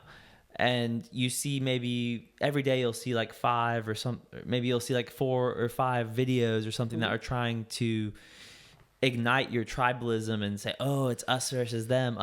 But it's only, it's 4 or 5 incidents. And if you really think about it, out of 70 million, it's so little, but the bad things, they're amplifying it with the media and social media. Look at this. Look what happened here. This one person's doing this, and it's going to happen to you. I'll tell you a small instance. Yeah. I don't want to be controversial in this podcast, but yeah. Oh yeah, we shouldn't be too. Okay, whatever happened in Gaza on October 7th. Yeah. Do you think that, or not on Gaza, whatever happened in Israel on October 7th, do you think it is something that needs to be celebrated? No, it should not be celebrated. I mean, like, as a human, do you think it needs to be celebrated? No, and I don't. But I don't think that the deaths of the Palestinians should be celebrated either. I don't think I don't think death should be celebrated. Shouldn't be celebrated, right? Yeah. I mean, like, let's get to a small point. That shouldn't be celebrated. But did you see some places where this is celebrated? I personally didn't. I honestly personally try not to go and watch these. Like if I know it's quite a gruesome, like I know that supposedly there's attacks, there's some videos that were quite gruesome. Yeah. I made the mistake in the past of watching a video. I went on like the site called WikiLeaks, and it was in the past, it must have been about 5 or 6 years ago, these two, one Danish and one Norwegian girl went like hiking in Morocco, and they apparently got followed by these radical jihadists or something like that had come back from Syria, and they followed these two Scandinavian girls, and these girls were like camping, and these guys, like, they filmed them like cutting their throats, and I accidentally watched this video on WikiLeaks or something, or Live Leak, I don't know what it was called, and I meant, man, that ruined my whole like 2 weeks. It ruined my life for like a month. It traumatized me. I was like, I regret watching it, and I watched it and I was like, well, it's good that I see that this is happening in the world, and I can see what other people are capable of, so I can protect myself better. But also it's very desensitizing. You're seeing, your brain almost can't differentiate when you see a video. Yeah. Your brain is almost like it's seeing it in real life. Yeah. What's the difference of seeing a video here and looking out your window? Yeah. It's almost the same thing. So yeah, I made the mistake of watching some quite terrible videos, but that's why, going back, I didn't watch any of the October 7th videos or anything I'm not talking about October 7th videos, but I have seen some celebration videos celebrating October 7th. Yeah.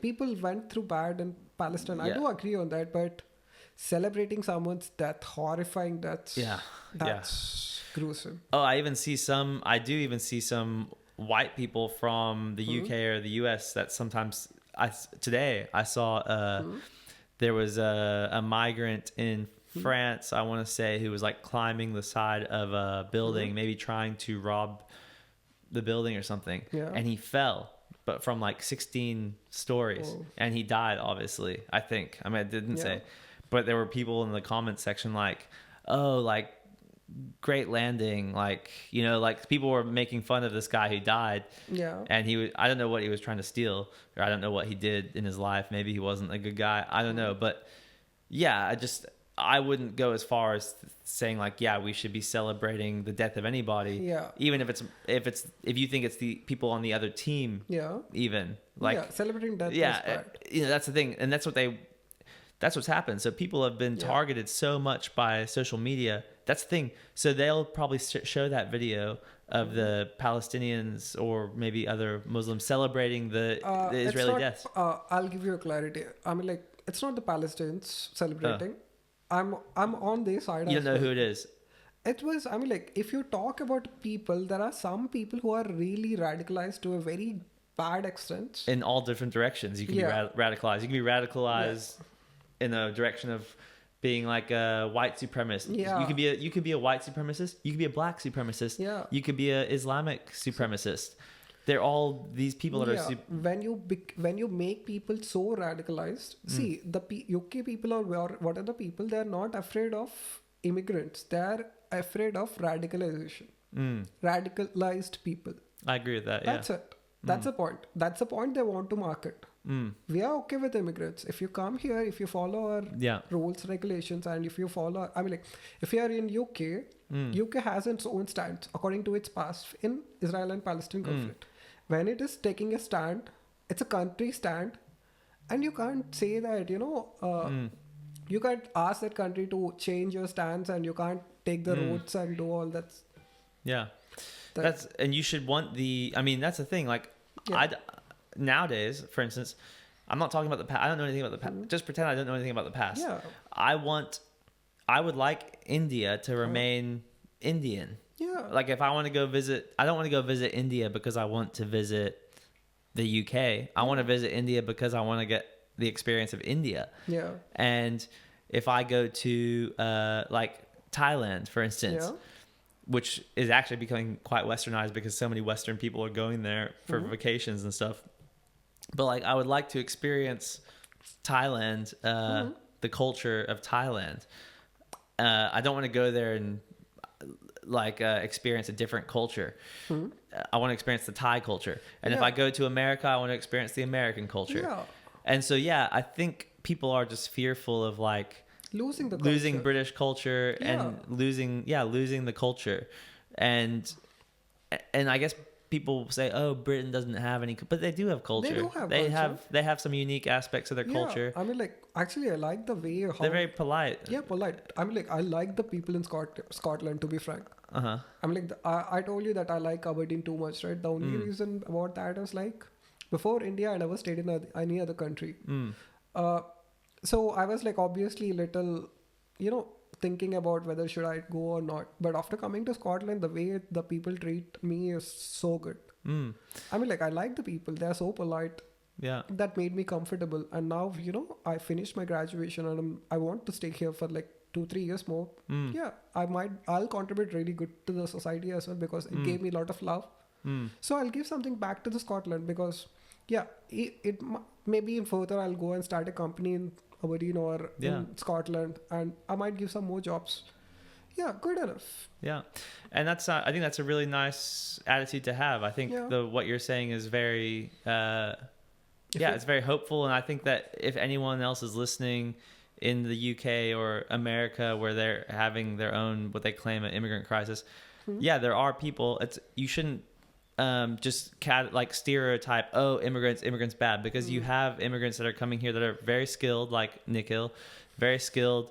They have their own robotics company. He's also employed at a bar, working on the side while he's also doing his robotics company, and he's studying. So he's, this guy's doing as much or more than anybody. He's more than the average person is doing here. So he's contributing, and he might build this robotics company, and he might implement some of it in the UK, and he might take some of it back to India. But so Nikhil is, I guess, I think that he's a addition to the UK, and he's a positive person that's coming here, and it's a beneficial thing to have a guy like Nikhil in this country. And that's the thing. You get some people that are it doesn't matter what country you're from or what country or what religion you are or what race you are. You know, people come here from all places, and a lot of them are contributing to the society really well. Yeah. And as long, I guess what we're saying is, as long as you kind of respect the culture and you, like, if I go to India, I guess I should really respect the culture there. I should try my best to be respectful of their culture. Yeah. And I can share aspects of my culture if I want to. Yeah. But yeah, first, what we also have to talk about is, do you see a lot of Westerners in Indian cities, or not really that many?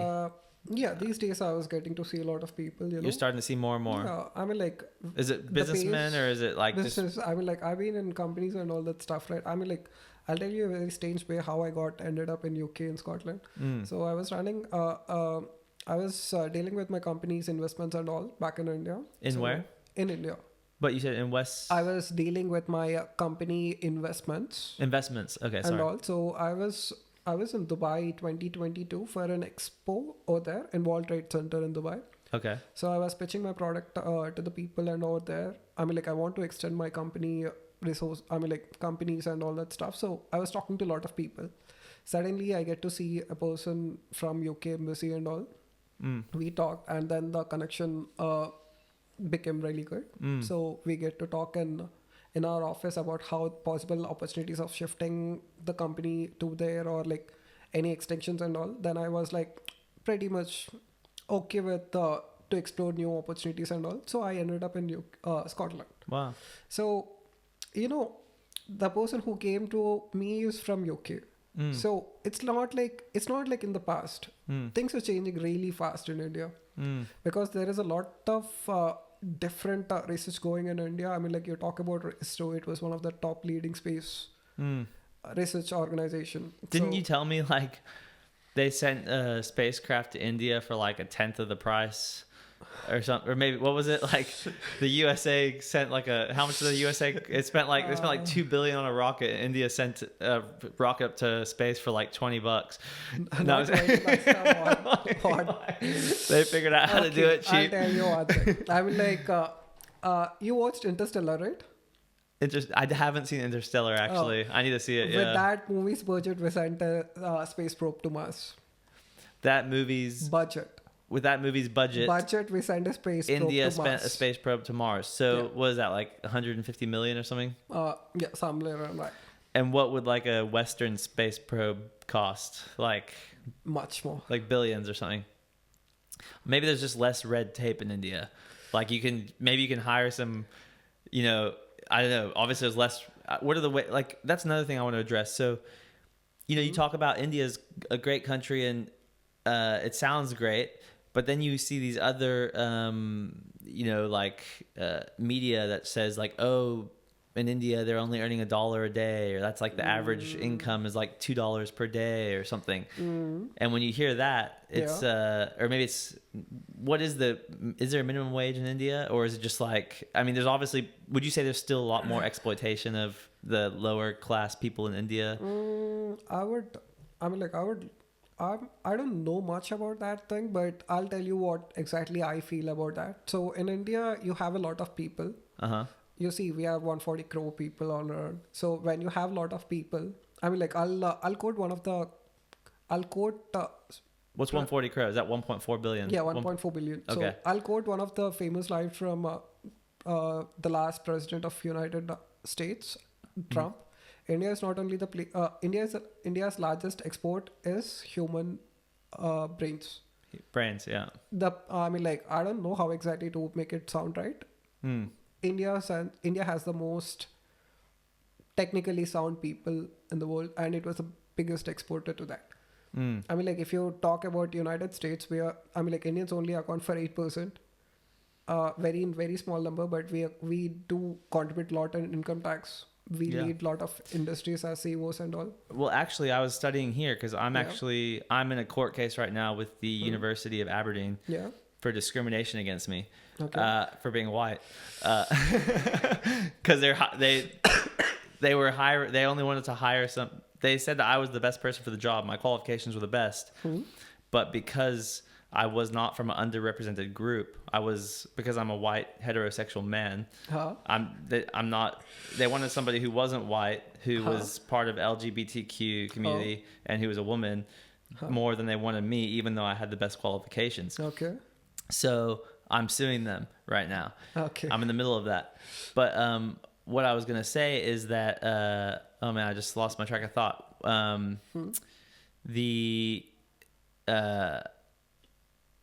I just lost my track of thought. What were you just talking about before that? We are talking about the average income in India. Oh yeah. So I was researching into that, and they're saying like, yeah, people from ethnically diverse backgrounds, they're very disadvantaged, and they don't have any opportunities in this. And it was like in this strategy. Yeah. And I did some research, and actually, Indian people of Indian heritage, they have the highest amount of high income individuals per capita of Indian people in the country.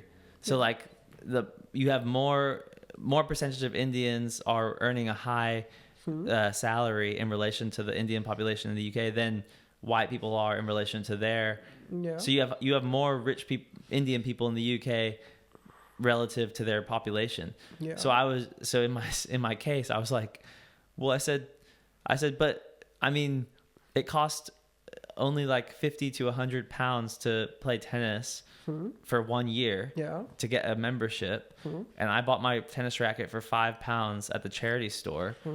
And so it cost me 105 pounds, and I can play tennis all year. And I was like, so what's stopping somebody else from doing that?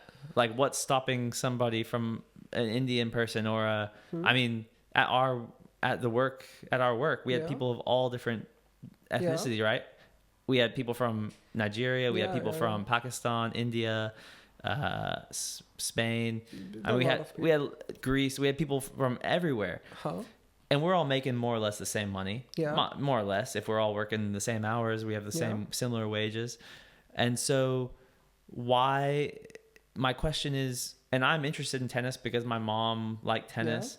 Yeah. You're maybe interested in robots because your father was maybe mechanical. Yeah.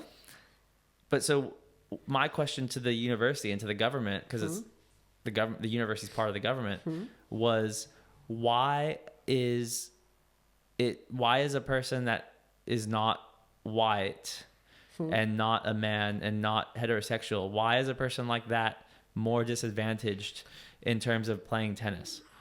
Like we have the same money, we live in the same town, we have the same amount of money, and the tennis court's right there. You can see tennis on the internet. You can get anything on the internet, right? I can go watch tennis. I can go watch an Indian celebration, like what's it called? I can go watch where they throw all the paint and the colors. Holies. I can go watch Holi. I can go watch Holi on the internet, or I can go watch cricket on the internet. Yeah. And I can if I want, I can go to the park and find out the cricket club and pay £100 to join the cricket club. Yeah. Sorry, I burp. So my question is, to the university, it's like, so I like to play tennis and I spent my money learning how to play tennis, and I was lucky enough to have a mother that taught me some tennis. So explain to me how I have more opportunities, or it's easier for me to play tennis than somebody who's not white, not heterosexual, not a woman. You just told me not man, right? Okay, you just told me that the per capita income in India is very little, right?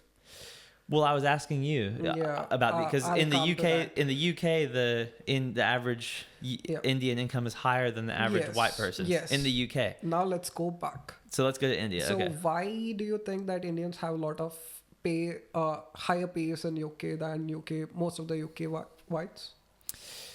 Well, I mean, you would hope it's because they're higher qualifications. Yes. That's what you hope for, right? Yeah. Okay. I mean, like, Indians are more technically sound. Okay. And management, I mean, like, the education which we go is very rigorous. Yeah. I mean, like, we are more concentrated on studies than extracurricular activities. Like, let's say, how many medals do you have? On average, you would say. On average. Because you have some very technically sound British people or technically sound Americans as well. So if you go and check it in Olympics, US always stands on first, China goes for second in tallies. Where do you see India? Down. Very bottom, right? Yeah. So Why do you think sports, are sports not prioritized? It's not like that. I mean, like in India, it's a survival. I mean, like you need to be really good educated and you have to have a really good earning incomes if you want to sustain long. I mean, like a lot of the people, I mean, like a lot of the youth only aim is to get a job. In order to get a job or in order to do well in their careers, they need to study really hard. Yeah. They need to acquire a lot of skills. So we concentrate more on getting skills. And in that time, sports are not considered like a useful way to make money unless you're Sachin Tendulkar. Not the point. Okay, That's not sorry. the point. The thing is like the little amount of money that you had, you spend it on your technical education. Okay. I mean, like people earn very little amounts. In that amount, they give more importance to the education of the kids. If a father is earning in, if he's getting like, let's say $100, he needs to spend around $50 for his kids' education and his kids' things. So 15% of the average Indian. Not 15, almost 40%. You think 40% of the average Indian's per salary is going towards education? Education. Of his kids or? Of his kids. Okay, wow. So if you're putting that much, and the average income is also very less in India. So if you're putting that much for education, you don't have the budget to put it on sports. There is an opportunity deficit. You have, I mean, like you talk about. But is that preference though? Why is that? Is it a preference? Because you could, I mean, India has good sport. Your cricket team's very good. Your field hockey team. How many people play cricket? Hardly 11 people. Only 11 for the whole country. Yeah. But 1.4 billion. It's not enough. Yeah. Yeah. So, but that's the same. I mean, it's the same in America. How many famous tennis players are there that are white? I mean, that make money enough to survive. Maybe there's 50 in the world, white guys and there's probably about 30 Indian guys that play tennis. Tennis is quite a popular Indian sport. Doubles, a lot of good Indian doubles players in tennis, actually. But there's probably about 30 or 40 Indian guys that are on the professional tennis circuit that are making enough money to survive. And then you probably have about 50, there probably is a higher percentage out of how many people I'm asking? Out of 1.4 billion people, you're missing the point. But out of the US, the United States, and Great Britain, and like I'm just saying, out of all these other countries, I mean, in Britain, how many guys are probably making enough money to survive playing tennis? It might be 10. Okay, but they still got a medal, right? I mean, when you say got a medal, I mean that means when you have. I mean, like I'll talk about the outcomes. When you see the outcomes. Let's come from top to bottom approach, not from bottom to top. When you have a lot of resources to do something, you basically excel in it. If you have that attitude to excel in it, when you have resources, you become the master of the game. It happens like that. Even if you have so much excitement and so much curiosity and all the stuff to learn, if you don't have enough resources, you obviously don't go at it. Yeah, but I just told you, so for tennis... only for tennis. And the resources to get a tennis racket and join a tennis club in Scotland are £100. Yeah. So the resources, I mean, you have access to £100. I mean, it's not like, do I have more access to those resources than you? Okay, let's talk more formal. So for coming here in UK to study make my master's go in, I have taken my student loan. Okay. So it's like... 20,000, 30,000. Okay, fine. 30,000 pounds I have taken in loan. I have to repay it back for 50,000 pounds. I have to repay it back interest. In 20 years. So if I'm earning, let's say $800 for every month, I'll put 400 for my own things, like for my expenses and all. The rest, 200 or 300, I'll send it in savings in order to repay my things. Okay. There, I don't even concentrate about sports and all. Because that's the place where you see about opportunity lacking. Did you understand? Because most of the people or students who come from India, like it was like developing country.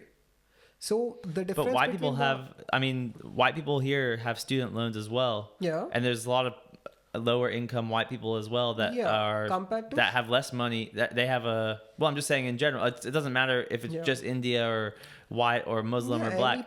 I mean, the average person doesn't have that much money. Just Yeah. in terms of like they have to pay for their rent, they have to pay for their studies, they have to pay. So The ratios plays the role, if I'm not wrong. I What mean, does? like, let's say you have, okay, let's say the population of UK is 100. Okay. How many people, I mean, like, how many people are, you're telling that how many people are not getting in? I mean, like, it's a very big topic. I mean, like, if we can debate it, like, Yeah, I you mean, have it two ways or the other ways. yeah, I'm not debating. I was just letting you know, like I'm in a lawsuit right now. I was just letting you know about that, and Yeah. I was letting you know that it was because Again, it depends upon the people who are implementing them and all. I mean, like, yeah. it is a personal choice for the university to implement some rules because they want to show some. I mean, like, But do you think it's right that the best qualified person should not get the job? obviously, yes. Do you think the best qualified person should get the job, or somebody less qualified should get the job? Okay, I'll give you a very perfect answer. What's the yes or no question? Because should the best person get the job or not the best There person? won't be any yes and no for this particular question. Because you were saying how it's very competitive. You said like evolution. People need to evolve. So there how is something called morals as well. okay. So that's a point you're missing it out. I mean, like, evolution is there, but you have to have your own morals as well. If you see two people who suffered a lot in his life, and if you see a person who has everything in his life, it's a bit, I mean, like, it's a bit moral thing to give an opportunity. I mean, like, it depends upon the person who is giving you an opportunity. But if the best qualified person for the job has the job, then if everyone's doing their job properly how they're supposed to, then that's the thing. So right now we don't have the best people doing the jobs, because if we did have the best people doing the jobs, then society wouldn't have so much disadvantaged people. Yeah. Right. So Yeah. maybe so. And then if we hired somebody who's not the best for the job just because of they're a woman or they're not white or something like that, then we would have people that are people learn. Actually, you're forgetting this thing. I mean, like, when a person, I mean, like, even if a person who is very less skilled got a job, they get to learn it from the experience. They get to teach them. Yeah. I mean, like, I'll tell you the other reason. But I so mean, what like, should the you person, can say what should the that- most qualified person do then? What should they be doing? Obviously, I mean, like, okay, fine. If let's say we both are, I mean, like, let's say I'm applying for a job and I got rejected because there is some role for some the one you're selling, like. So if there is an opportunity for two of the people, I have my skill set.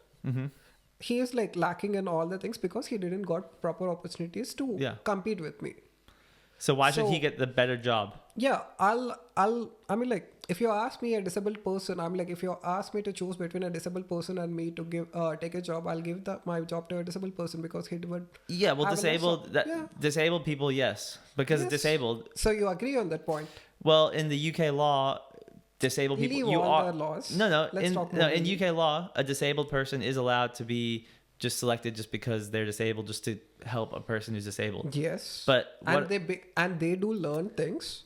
They become experts. Yes, in the but field. I'm not speaking about disabled people. I'm speaking about other. Yeah. I'm speaking about race, religion, sex, sexual orientation. I don't take it in a chance of all these things. I only talk about if it is a disabled person. Okay. Yeah, you should. And that's give what it I an said. option. I said to them, I was like, if you chose a disabled person over me, I would understand that. For if you're trying to help somebody who's disabled, I said, just because of somebody's skin color or because of somebody's religion, why would that be? You think that's a good reason to choose somebody? Skin color. When you talk about skin color, it's not about skin color. It's about the region where they are based at.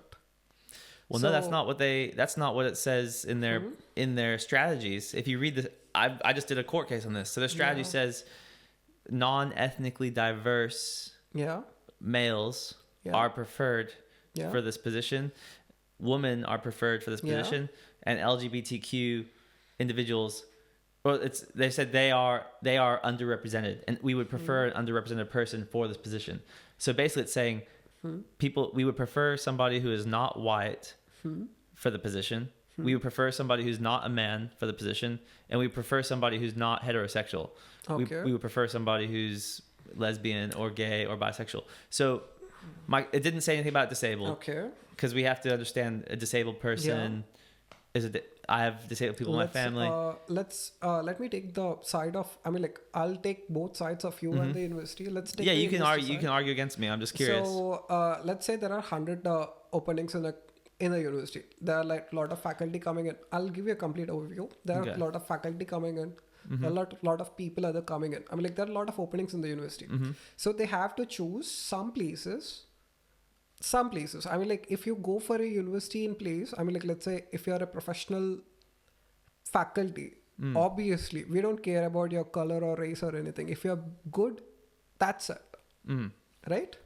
You agree on that point, right? Yeah, if you have 100 jobs, if you leave 10 jobs out for people who are not good enough, you still have 19, right? For the general, for us. If you can't compete in that 90, then we have to have all. Simple. If you can't compete in that 90, yeah. So leave the 10% for disabled person. Disabled people and whatever you say. I mean, like it's none of our business. I mean, like let's say. I mean, like it's if none of our business. 10, leave it 10. Okay. You have still so 90, 10%. right? They can have 10% just for any reason they want to give someone a job. Yeah, it was. I mean, like if I'm running a company, it was my decision to give jobs to whoever I like. Okay. Simple as that, right? But this is the government though. Rules are rules always. I mean, like, do you think all the companies will follow the rules? No, of course if not. I like you Most in of person, them don't. let's say if I like you in person, I'll say, okay, come. You don't need any interviews. Come into my company. Take this role. Okay. So in this situation, so you're saying 100 positions, but are you saying different positions for different types of jobs? Or are you saying 100 jobs for the same type of job? Like 100, they don't need 100 tennis I was not talking about tennis. I was talking about in general. Well, they don't need 100, let's say they don't need 100 math teachers. They just need the best math teacher. But you have so 100 different organizations offering you the same post. But if it's a higher level job, for instance, what's a big part of a higher level job is to teach people beneath you, right? Yeah. And how can you teach people beneath you if you're not the best at your job? That's my question, for instance. So like, well, all this, I mean, like if you ask me about this, we have graduate roles. I mean, like let's talk in more professional way. I mean, like you're talking about the roles and all, right? Let's talk about a graduate role. Yeah. A graduate role is someone picked on zero basis. Yeah. I mean, like even if you don't have a lot of knowledge or skill, you come in, you learn the things because people will be teaching you, and then you go up on your ranks. That's how the system works. You don't directly hire someone based on their and all that stuff in higher places because it doesn't work out like that. I mean, like if you're talking in company perspective side, because I have an experience in that. So I'm telling you, if I want to give a job based on that stuff, I'll look. If I feel like, okay, this person can do it, I'll give it. Okay. It was on my liking. Okay. I mean, like end of the day, it was my decision to make whether I have to employ this person or not. Okay. And so, yeah, I mean, I kind of understand what you're saying. It's up to the choice of the person who needs to. Okay. I mean, like we can't argue that you have to give me and all. I mean, like, yeah, you can find a different organization which is offering the same place for you. I mean, like, why do you want to stick with one particular place and going for them? I'm like, you didn't. Well, that's the only job, like the job I applied for is the only job like that in the whole city. Yeah, that's unfortunate, but there's no other jobs like that one. It's kind of it's a very unique job, and there's no other job like it. It was one out of a million possibilities or 100 possibilities. Yeah. Well, I'm just saying. So in a situation like that, so for instance, let's say the president. Yeah. Should the president be the most qualified person for the job of India, or should the president be just like, that's the thing. If it's a highly unique position, for instance, like there was only one tennis coordinator job in the whole city. So you're comparing president with tennis court people. Well, I'm just saying there was only one tennis coordinator job in the whole city. Yeah. And the job was to basically be in charge of all the tennis recruitment in the city and try to get involvement with people. So if there's only one job for the whole city, and shouldn't it be the best person do that job? Do you think? Or because there's no 90% and 10%. There are two universities in Aberdeen. Let's say. I mean, like University of Aberdeen and RGU. RG doesn't have that job. RGU, I guess they have a tennis court. If not But- RGU, there is another tennis court in Abu I think Dhabi. RGU is a private university, isn't it? Yeah, private university. Yeah, so but it's not the same. I mean, this was a tennis coordinator and just it was a government role for trying to. Anyway, I mean, I don't want to get too bogged down in the details, but I guess what I'm saying is, in your opinion, if it's a highly unique position, if it's a unique position that requires a certain set of if skills, the university thinks that is very highly, if they need a highly skilled person for that, if they think that we need a specialist, they'll take a specialist. They don't put it on restrictions like these are preferred, these are not preferred. So do you they think that it is not that much important, and they do think if we give an opportunity like this to someone, they might excel in it. It's a different perspective of looking into the cases. So my other question is, if they told me directly you are the best for the job, and we think you should have the job, and then they made it impossible for me to get the job. Okay, I'll give That's you kind of a weird. instance. It's a weird. I'll give it's you a weird another situation. instance. When I have taken most of my company's interviews. So every time I reject a person, I'll say some reason that he loves to hear. Yeah. Let's say if I have seen a lot of my friends getting rejected for having not having a visa. Like any person who comes to UK after his masters, he needs to get a job. Yeah. So on tier 4 visa, we can't take a job.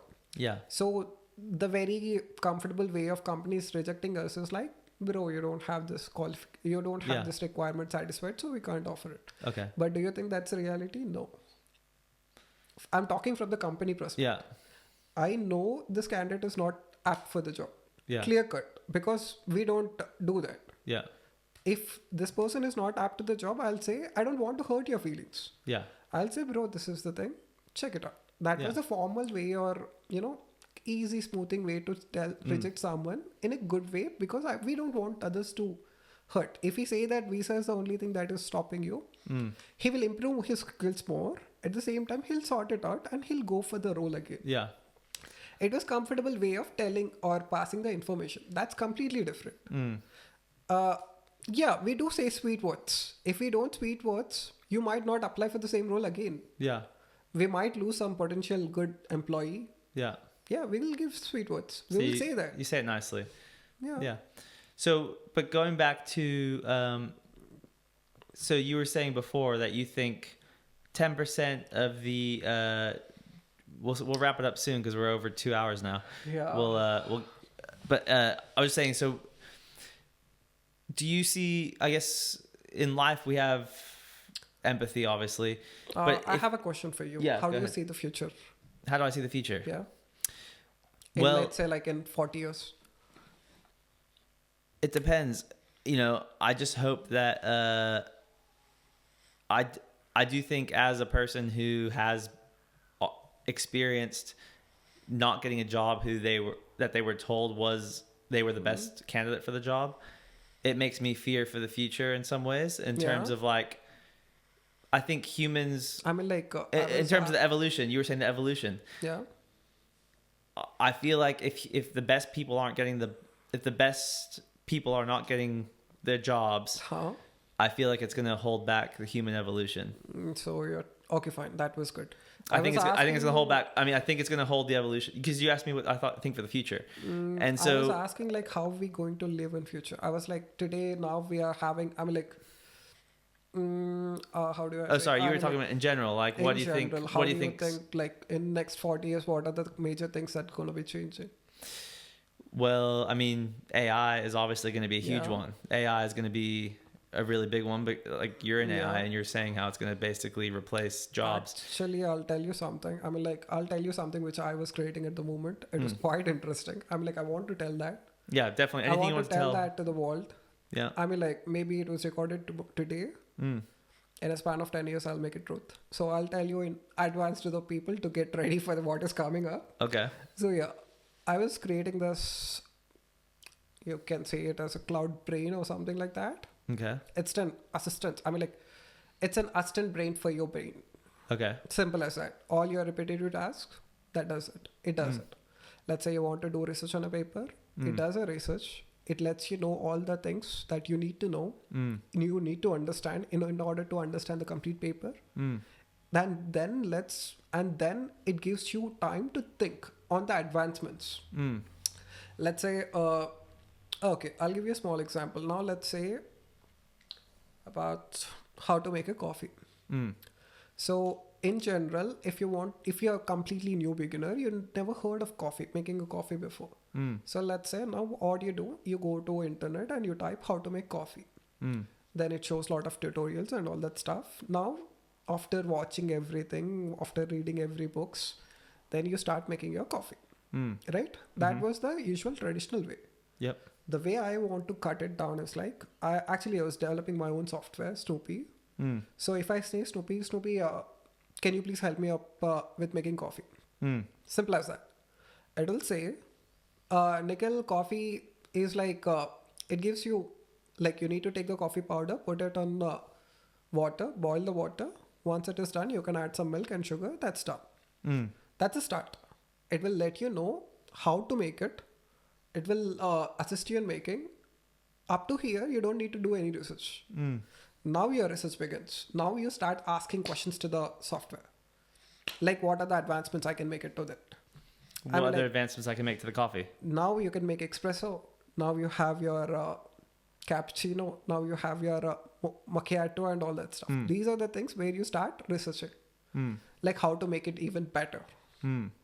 Then you start posing more questions to the algorithm and you basically talk to yourself. I mean, like, this algorithm is a reflection of yourself, but making best use of yourself. Making what? Best use of the resources that are available. Okay. So I want to make this assistant, which basically takes all the resources. I mean, like, these days, people say that you have a lot of content available in Google and all these places. But, you know, any content which is not filtered properly, it's not useful, to be frank. So I was trying to make an algorithm which basically filters the information and gives you exactly the information which you're looking for. Okay. End of the discussion. So that makes your complete lifestyle different. I mean, like, there are a lot of people who wants to do a lot of things, but they don't know where exactly to start. Even today, if I try to start with some technologies which I'm completely not aware of, I don't know where exactly to start. That's one of the biggest problem that our human race is facing now. We don't know where to start. So would you say the technology you're working on a project like this? Yeah, I mean, like, would you say that it's kind of like almost like an interactive AI in the way that you say, how do you make coffee? And it basically tells you make coffee like this. And then you have like options like, would you like to learn how to make the macchiato? Would you like to learn how to make this, this? And you select that and it takes you down that. It tells you. Yeah, it tells you like that. It tells you that one. Then it says, and then you can make the macchiato even better if you do this, this, or this. What would you like to learn about? And you click that and it kind of, because you said people don't know where to start. So I was understanding what you were talking about as like, it's interactive. From the beginning to up to date, whatever we have, the algorithm will guide you all the way till date. To what we have currently. Till date. Yeah. Once you reach the current till date, then you start your research. Wow. Okay. Yeah. This process will take you, I mean, like, some persons will take it like hours. Some people, I mean, like, for a difficult task, it might take some years. I want to reduce the time. I don't want some person working on, I mean, like, if someone want to learn AI, they don't need to work like 1 year in doing their masters and all. All they need to know is like think and imagine how to do things. What are the things they need to do? Like, let's say if I want to build my own automation dishwasher or something like that, I don't need to know all the coding and all that stuff. I just wanted to know. I just need to have the ideas how to make it. So you see, first I'll draw the things. I'll put all my utensils on it. I'll close it. I switch on the button. Inside the program, what are the logics I need to put it in? I need to know the logic. I want to create that medium, logic to implementation. Your brain needs to function in a logical way. It shouldn't, it shouldn't waste its time on how to implement it. Yeah. So you're basically trying to basically eliminate all the the basic knowledge, the time it takes to learn all of the basic fundamentals in a sense. Yeah. And you just basically want people to be able to choose how to implement the technology that already exists, or in a more efficient way. in a more efficient way. So like all I want to do is just like, I wish that you know, I wish that I could the computer would just do like this. I wish the robot would just like wash these dishes like this, or I could make it. But you don't need to know how to code all of that into the robot, for instance. Yeah. Basically, that platform's already there, and you can just basically more easily program it to do something that it hasn't done before. If you ask about programming, what is a programming? It is basically some English. Mm-hmm. I mean, like most of the programming languages are written in English. Can you program in Indian or not, or in Hindi? Actually, Sanskrit is the best language to program, but no programming No, but language programming is uses it. written in Sanskrit. Oh wow. Sanskrit is the most efficient way of writing codes.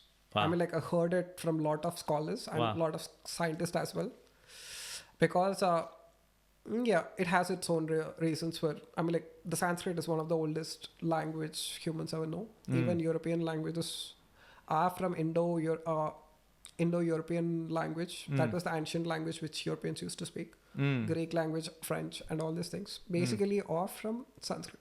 Yeah. So Sanskrit is the mother language for all the languages. People say that. Yeah, it was an apt language for writing the program, but nowadays we don't have sufficient technology to write programs in Sanskrit. Yeah, now we are using in English. So basically it was English and some logics in the program. You don't need to know that, to be frank. If you say, I mean, like the thing which I wanted to do is like, I was writing this program. I'll say, write a program with this logic. Let's say, fine. I want to write a program to record my face. Let's say it's a computer vision task. So if I say, my Snoopy, take a picture of mine. Simple. So now the algorithm needs to do 3 tasks. First, it needs to open my camera. Then it needs to capture all my face pixels and all. Then it needs to save it. 3 tasks. Yeah. In order to do 3 tasks, first, in order to open the camera, we have this a library called computer vision, which basically allows you to use your camera. Simple. It's already there. Yeah. It's an existing technology. You don't need to know that. It was a bunch of 2 lines of code. Okay. Already we have existing. You pick it and place it here. And then you say, capture my pixels. Simple. Stay 2 lines of code. Done. And then you say, save it. Done. Why do you need to learn a program now? You already have the existing code. Yeah. You just place it in an efficient way. Done. I mean, like NVIDIA is now currently trying to make it. I mean, like they don't want this programming language barrier in order to, make something really good with the technology. So yeah, you're basically trying to break the barrier. You're basically trying to say like, I mean, I'm not super familiar with like coding and stuff. I know what it is more or less, but yeah, basically, you don't want like you have your basic fundament like the thing you shouldn't have to learn how to. You don't need to know everything about how a camera works. You just need to know that if I want to get this action done, I just need to choose the camera. I need to choose the capturing of my face and then also the recording it. Is that what you said? So you have that. Basically, you don't need to, if you're new into the AI industry and you're learning now, you don't think that you think it's basically a hindrance to our evolution because people are having to learn all the basics from the past and you have to understand every program, but you're saying that shouldn't even be necessary. I was people can just that. Actually, it's a different way of telling that. You just want the interface to be easier. Like the interface needs to be easier. Yeah. I'm not telling that you don't need to learn all the basics. Yeah. You have to be very good in your basics. I want you to learn the basics in a very faster way and an effective way, which you can remember for long. Yeah. I want to reduce the time which you take to understand all the basics. And then I want to implement the techniques which are already there in a very faster and effective ways. And then the rest of the time which you got, I want you to think to do something innovative. Yeah. There's a difference. And so how does the, how does the person learn everything faster? Because you say you want them to understand, you want them to still understand the basics and the fundamentals, but you're wanting to make that time shorter, and so that the person learning can learn all that quicker, so they can start innovating now, because they don't want to waste all their time on learning what's already been learned. Yeah. They need to be focused on their ideas of how to implement the technology. I'll give you a good example of that. So when I was studying in my mechanical engineer, I used to have this friend called Divya. Okay. So I never attended classes very seriously, because I used to be in other clubs doing some other research, and also I used to miss most of my mechanical engineering classes. So just 1 hour before exam, this girl, who is my really good friend, she used to come to me and she used to explain me all the topics in clear in hardly 1 hour. In what? In 1 hour. 1 hour. 1 hour, 5 chapters. She would teach you everything. Yeah, not only for me. Yeah. Like a group of 6-7 people. So she was a very good teacher, fast teacher. It was a friend who was teaching. Okay. Actually, I would like to put it in a friend teaching you an hour before an exam. Yeah. Is basically equal to all you studied in all your year semester. Yeah. It's the most effective way of teaching. Yeah. Basically, like, we're going to teach you now, and you just need to learn it quickly. Go write it an exam. That's it. And just go finish the exam. But you don't need to necessarily retain it until Actually, you retain a lot of information if you are taught from the person you actually... I mean, like, let's say we both are talking about... So if you want to learn something about AI, so what is the traditional way? You have to go through all the basics. You have to go to university. You have to study. And all. But if you ask me to write a small program, help me out. Yeah, I'll come to you and I'll say, bro, you don't need to do all that stuff. I'll help you. This is art. This is where we need to learn. This is the stuff you need to learn. These are the basics. This is how you go and done.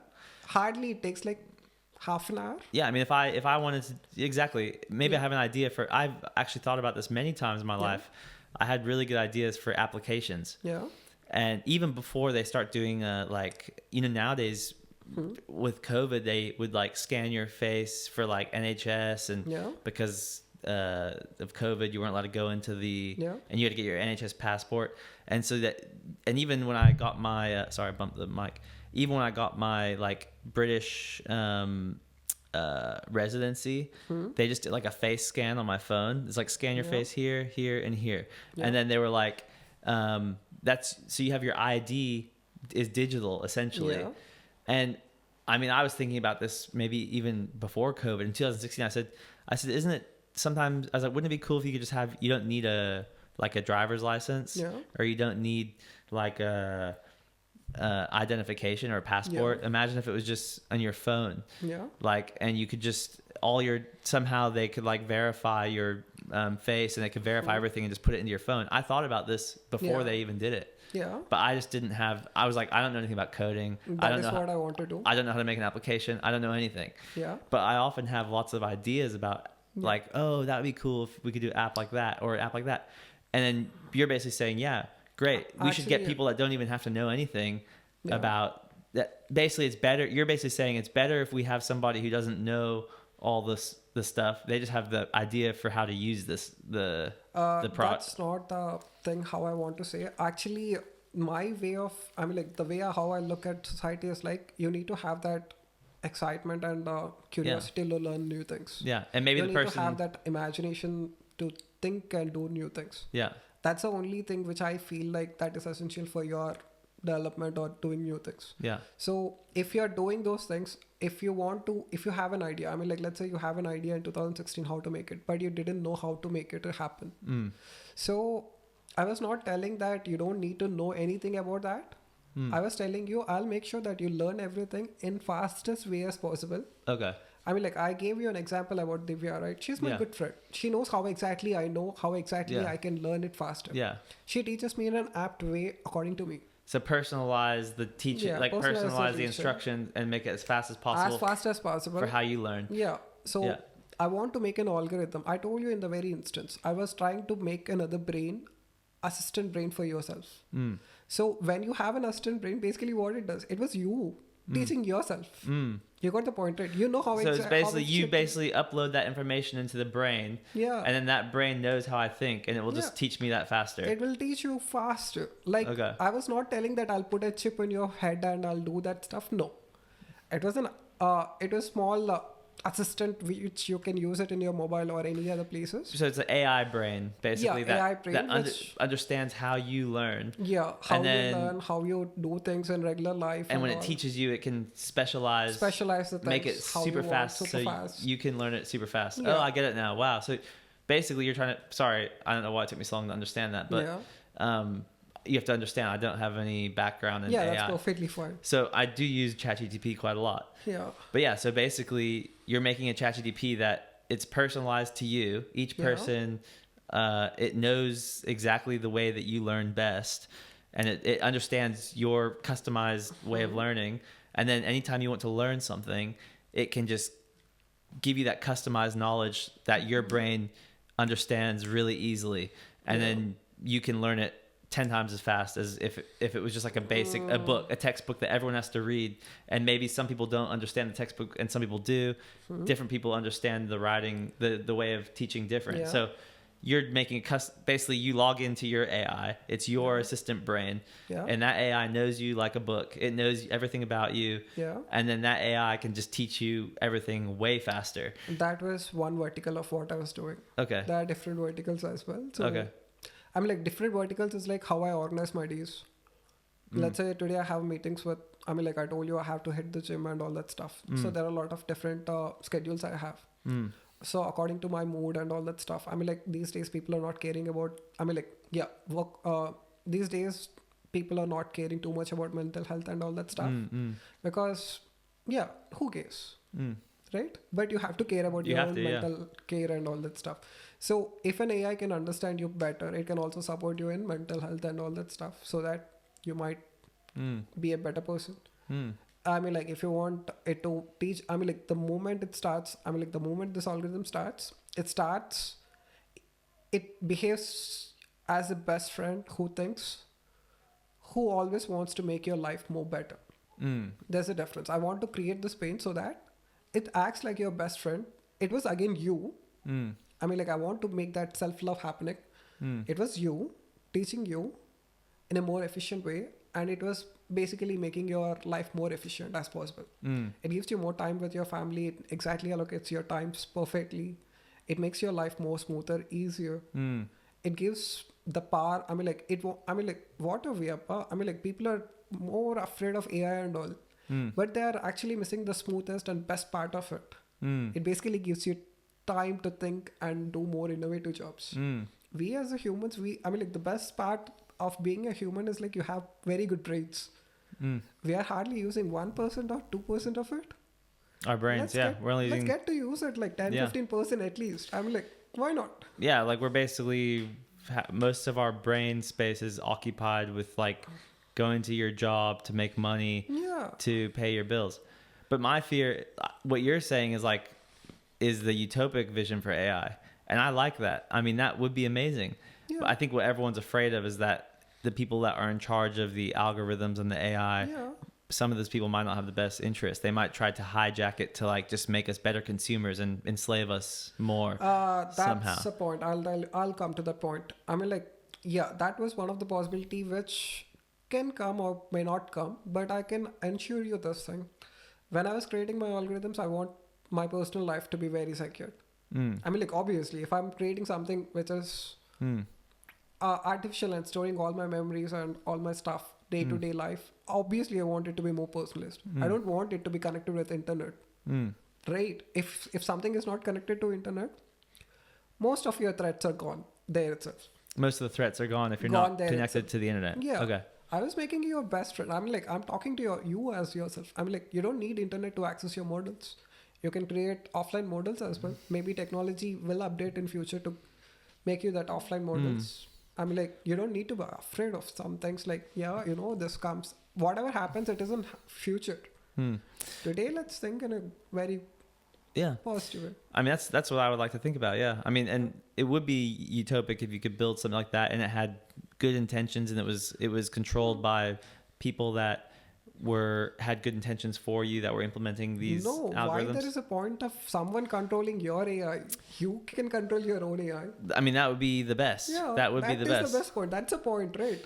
But I mean, you have to remember, like, the internet is accessed by. I know you said you can make offline models, but I imagine for it to kind of, it has to be connected to the internet in some for basically getting some of the information to learning, and then okay, let's say I mean like these days I was working on. I mean like I mean like in the very of the beginning you talked about ChatGPT and all, right? ChatGPT is basically an LLM. What is LLM? Large language model. Large language model. Yeah. So what happens unless like in ChatGPT, these people did the data crawling from the internet. They took all the big, I mean like taking lot of data from internet, free data from internet is what we called data crawling. You take that data and then they feed it in ChatGPT to make it a model. Now, if I want to do, I mean like now I don't want all the information on the internet. Let's say I want to only learn about computer vision or some particular specific topic. I'll download the topic from my laptop or whatever I say. I'll feed the direct documents to my algorithm, which is offline via pendrive or whatever you say. You transfer to it, you use it. The model is done, ready. You train your model in your own house. Nothing connected to internet. Use it. What is the threat? I don't know. I guess people are afraid that I mean like they're afraid that the model can basically, I mean, the thing is now on Instagram, everyone knows everything about you already. Like your whole life is on Facebook and Instagram. And that's the thing. You know, the other day I called, who did I call?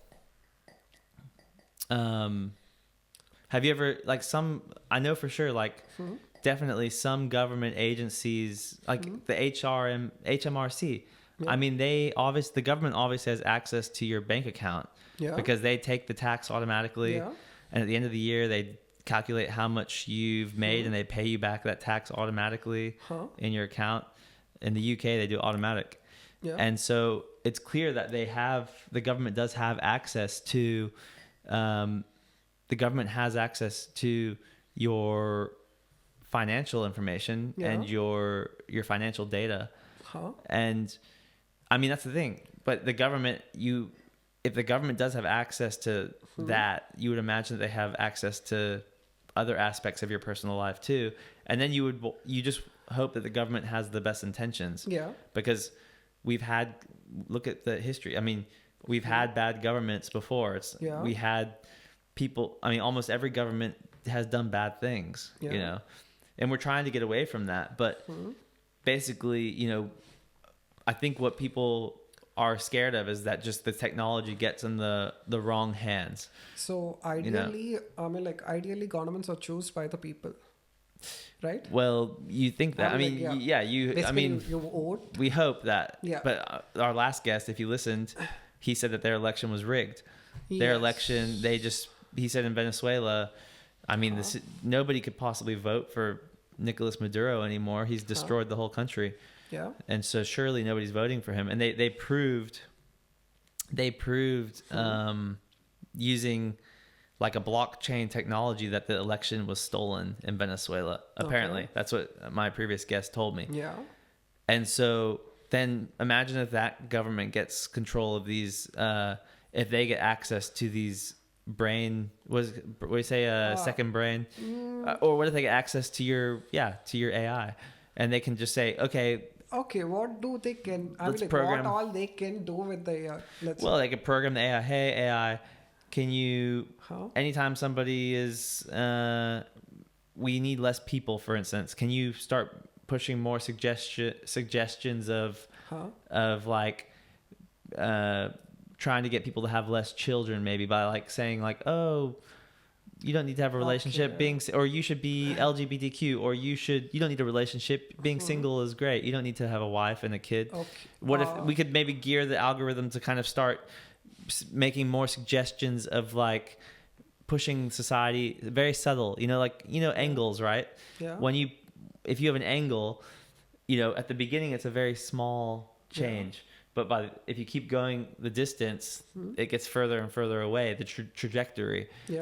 So if you think about like suggestive AI, its potential to be suggestive in certain ways, I mean, you have to be very careful because somebody is writing like you said, you're customizing the AI for the people. It should be customized to you. Yeah. But imagine if that was somehow compromised by a hacker, or somehow it was compromised, and then they said, well, let's make him think it's customized to him, but once a week, let's just put one suggestion about So you this. think your mobile is not corrupted?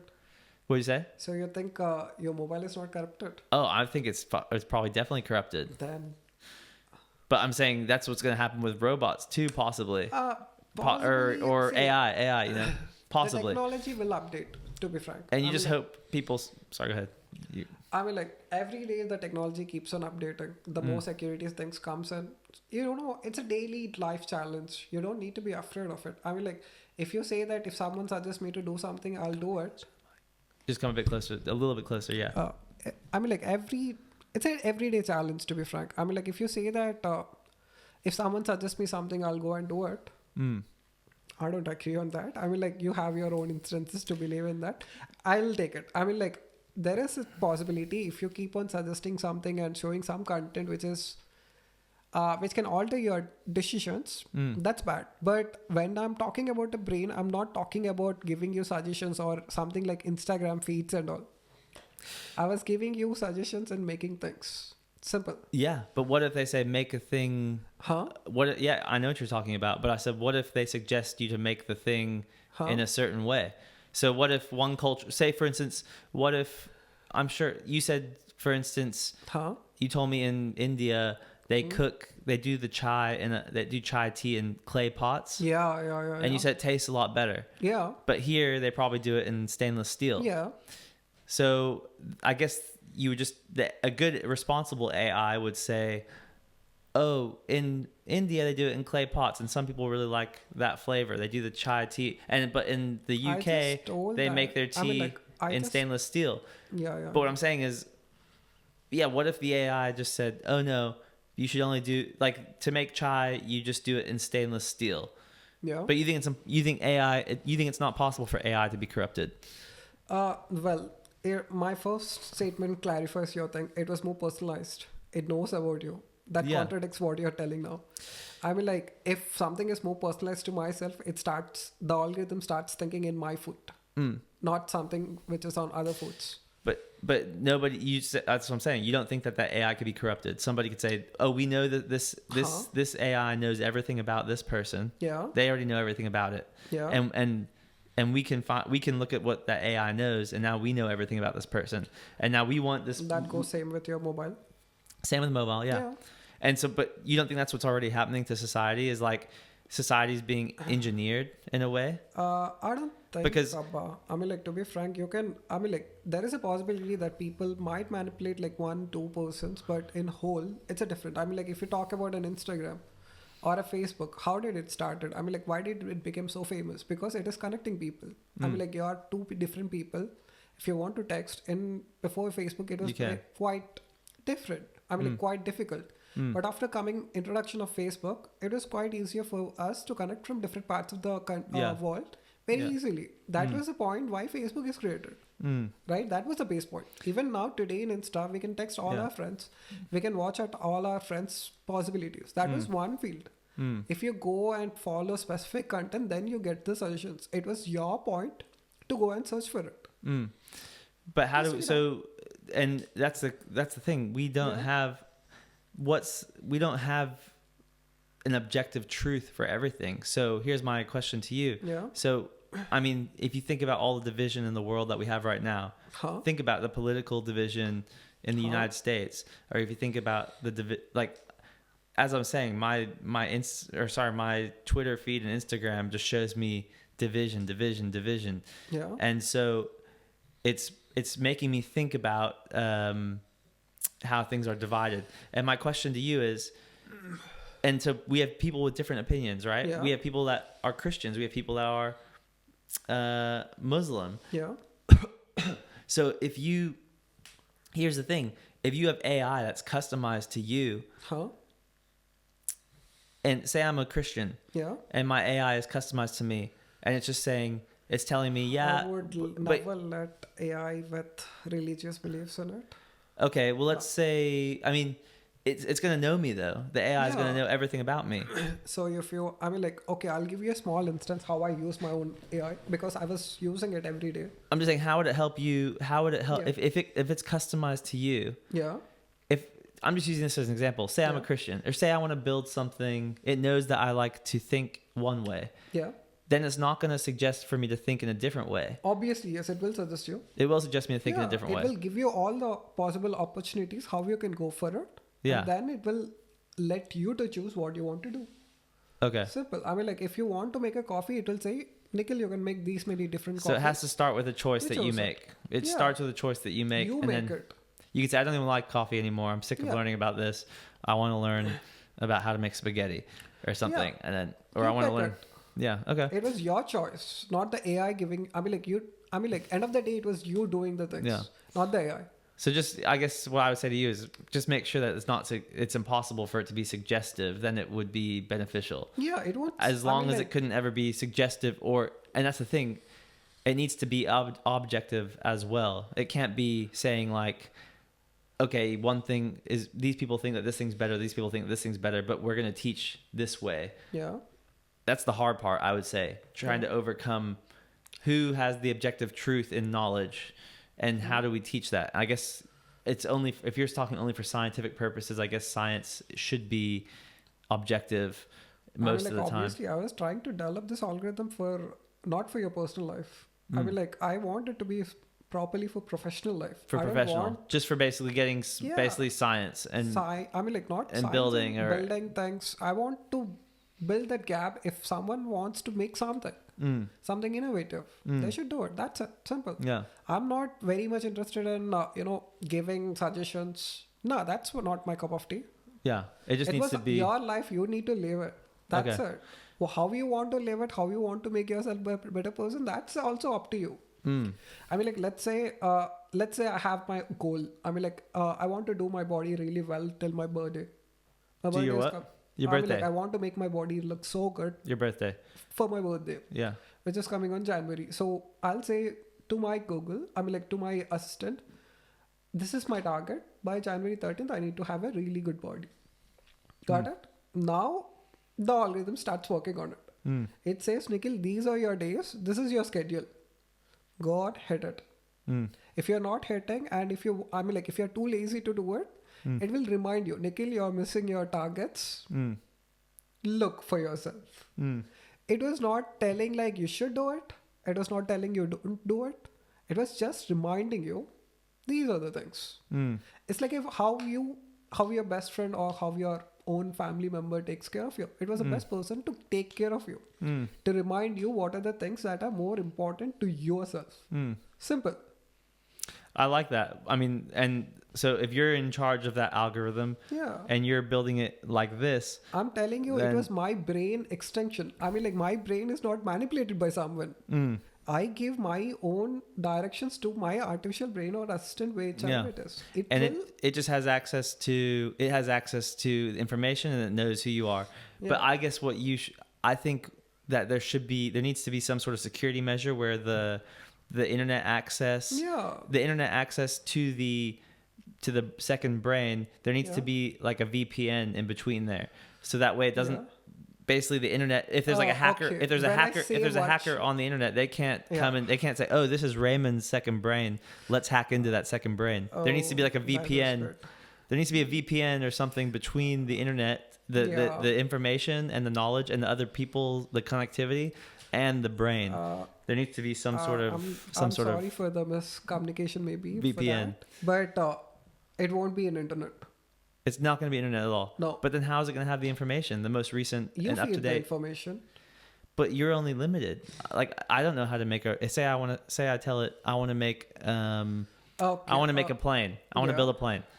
Let's talk But I never about- told it about how to build a plane. It has to get Yeah. that information from the internet to teach me, doesn't it? Yeah. So let's talk about a large language model. Once I train the model, Uh-huh. you don't need internet anymore. But don't you have to always update it, the model, always? Because isn't science and technology advancing all the time? Yes. I mean, like, let's say the core basics always stick same. Okay. Right? Uh-huh. The basics are stick same, right? Yeah. So you get advancements once in 10 years. I mean, like, let's say in 2014, not 2014, let's say we got GitHub early 2000. I'm not sure about the timeline, but GitHub came in first. GitHub In terms of technology. What is GitHub again? GitHub is a place where all the developers can post their code, can collaborate with different people. Okay, so it's like a forum for code. Yeah, forum for coders. Okay. And all. So after GitHub, you got Copilot. Okay. Copilot is based on the codes which are already existing. This platform will give you suggestions what else you can add to your code to make it perfect. So it's like code templates, and you can like customize it. Okay. Customize. Not code templates, but it's some sort of, you can say that. Okay. Then you have ChatGPTs. If you ask something, it will give you a complete code. Okay. So for the task. Wow. Okay. That's a progression which you got it. Mm. Now what we are talking. So you said with ChatGPT, if you ask it, it will give you the complete code. What do you mean by that? Now, if you take ChatGPT algorithm in sense, and then, okay, let's talk. I want to create an algorithm which is similar to ChatGPT.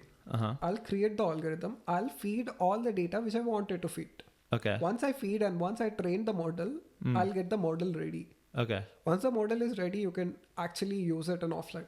You can use it offline. You don't need internet. And you just have to update it occasionally. When you want to update, whenever you want to update, you take the data in, you put the data back, you do it, then you access. Why do you want internet to use ChatGPT? First tell me that. Well, I would imagine that ChatGPT, because wouldn't the most effective AI, so say for instance, you have your second brain, and then say for instance, they just find out today, oh, if you eat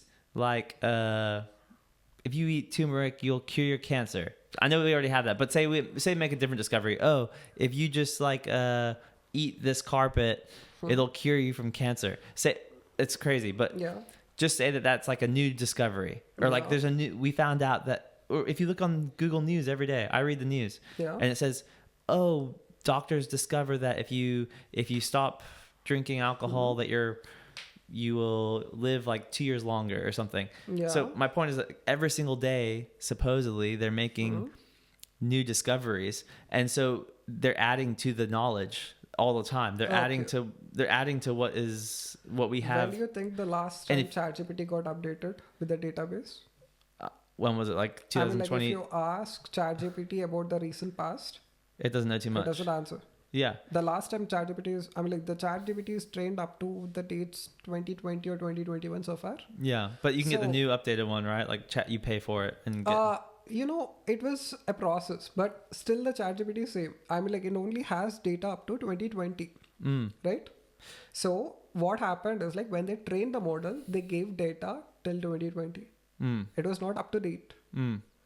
Because the data is already trained. Now you can't do anything to the model. Once you train the model, it's over.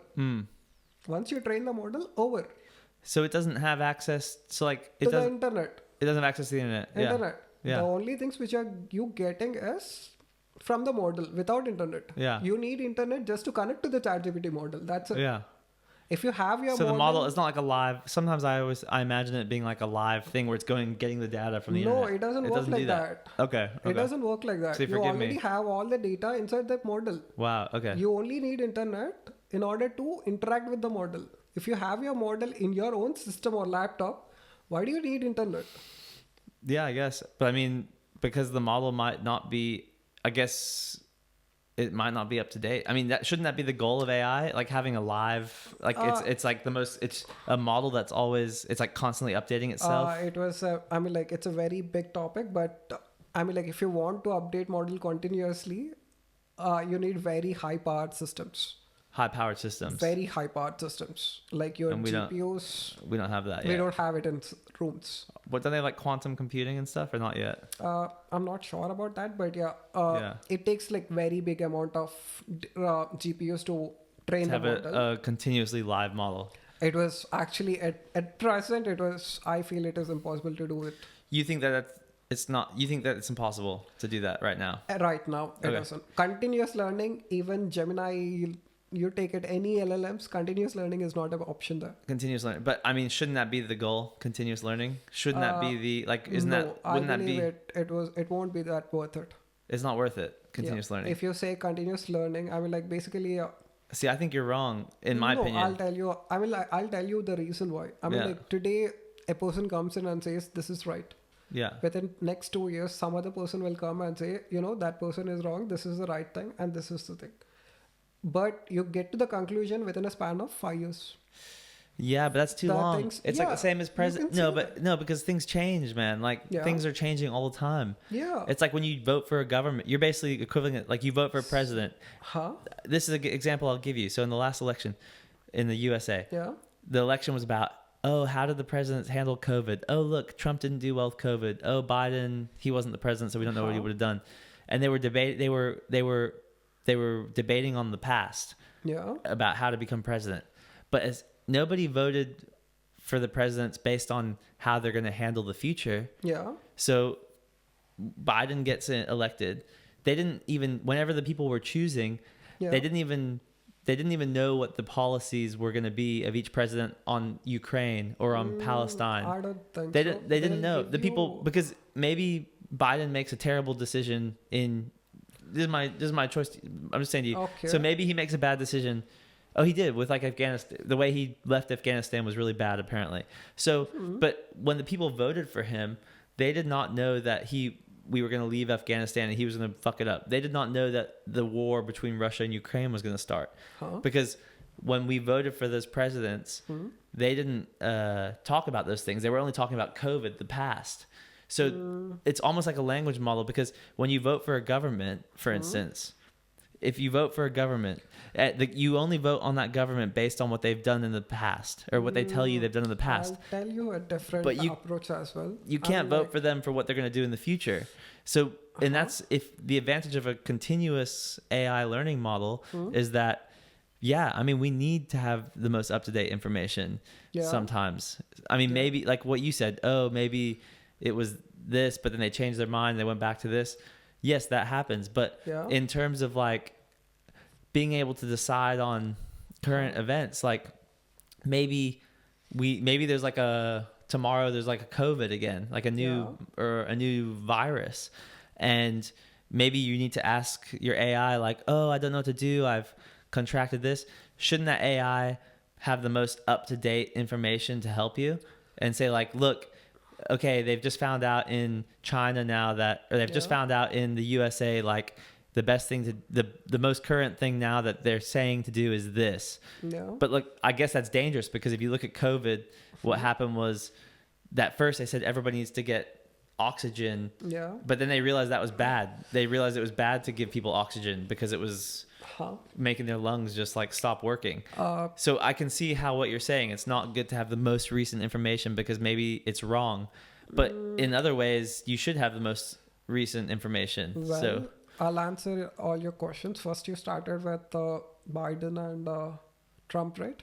it was just as an example for So like the basically, when you campaigning talk on the about, I mean, like you will say that people are judging from the past, not from the future upcoming events. yeah. So these people, I mean, like all the politicians will give you what they're going to do in next 5 years or whatever the term. They give you a list of things what they're going to do in before the elections. But they don't know, but They'll tell you, right? This is what our mindset is. This is what we're going to do. That was the first thing. I mean, like in India, we have this system. I mean, like it happens in US as well because I have seen that what Kamala Harris wants to do in next 5 years or what Trump wants to do in next 5 years, how his policy is going to be in next 5 years. You basically have an idea how these people and what they want to do it in future. I mean, like, you might think that there are some instances. I mean, like, but that's all their policies are based on their past events because the new events, for instance, all their that policies. is one answer. I mean, Yeah, like, people sorry, go ahead. will obviously tell you like what's they going to do in future based on that. I mean, like the past, they do consider about the past, but still they always focus on what these people going to do in the future. If you say that if someone, I mean, like I get to hear one of the candidates telling that we'll make the healthcare system more better in US, some sort of that was the future things that they wanted to do. They'll tell you these will be our stance in Ukraine-Russia war. Kamala Harris is telling it very straight and straight. Trump says that I'll end the war. That was his stance. Yeah, but so no, he didn't. But the Russia-Ukraine war didn't start before they got elected. Before the election, it started after the election. Yes. And they didn't even speak about the Russia-Ukraine war when they were trying to get people to vote for them. They were saying, "Huh? Now they are choosing. Now they are because it's in the past. The Russia-Ukraine. Because they're telling it. No, it was past continuous. It is still continuing. No, but they're talking about. I mean, they're saying now that we know the war has happened. Yeah, well, stop it. But guess what? For the last 2 years, we were stuck with Biden's policies on the war because that's the president we got for 4 years. Yeah, but maybe Trump had worse policies for COVID, but maybe with the war, Trump would have had better policies. Yeah. And so, but we had to wait 2 more years of having Biden's policies. So you're telling me that if someone did a mistake, you have to take them off instantly. Well, I'm just saying, we shouldn't have to wait 2 years for it. Maybe. Then that's. I'm not saying it's Trump or Biden. I'm not getting into that. But I'm just saying, say for instance, what happens is there's a lot of events that happen inside the 4 years. Yeah, I mean, like the point of having an election is you're giving a person to serve 4 years. An opportunity, yeah. An opportunity. I mean, like if he does mistakes, you take him down after 4 years. Because even if he does mistake in one sector or one place, he might do the best in the second sector where he has the expertise. It differs from people to people. If you think he failed in everything, you won't work for the same person again. It was a future. Right? You believe what he says that he wants to do it in future. You believe and give your vote. Yeah. If he doesn't do it, you take your vote back in 4 years. Yeah, but that's my point. So that's one god. That's what I want to get to as well. So humans are humans, right? But an AI model that had live access to all the data in the world could make a better decision than that human. Do you know? I'm trying to get. This is what I'm trying to get at. I'm trying to think about like a god AI possibly that. It's continuously updating, and it can make the best decision based on. So like, hey AI, we need you to save humanity. We have COVID. And we need you to basically, based on everything you know about how many people have died because they got a ventilator, how many people have died because of the vaccine, how many people have died because they didn't take the vaccine. We need you to take all the real-time data and tell us the best thing to do right now. And every minute, what's the real-time data? Tell us the best thing to do right now.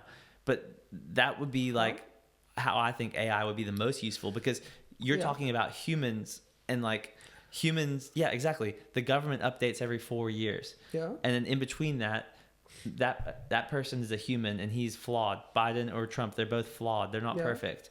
Or the people in the government, they're not perfect. But it's because they don't have access to all the information. But an AI model that had live, continuous access to all the information and could make real-time decisions based on the real information in the benefit of humanity, that should be the goal. Yeah, that should be the goal, in my opinion. I mean, like when you talk about continuous learning and real-time learning, there are different algorithms for that. I mean, like AI is not only one particular field, right? Yeah. I mean, like you have autonomous driving vehicles. That's an AI as well. You have your computer vision. I mean, like you have your face detection systems. Yeah. That's an AI. You have your large language models. That's an AI. Yeah. You have a lot of different. You have your Siri and Gemini. That's a different AIs altogether. They are like AI is not one particular field. You have like many fields spread out vast across. Yeah. You choose what you want to choose. I was trying to choose something which is in this field, like offline, and I want to do it in personal. And if you want to have it and update it, you just can do it in instance like this.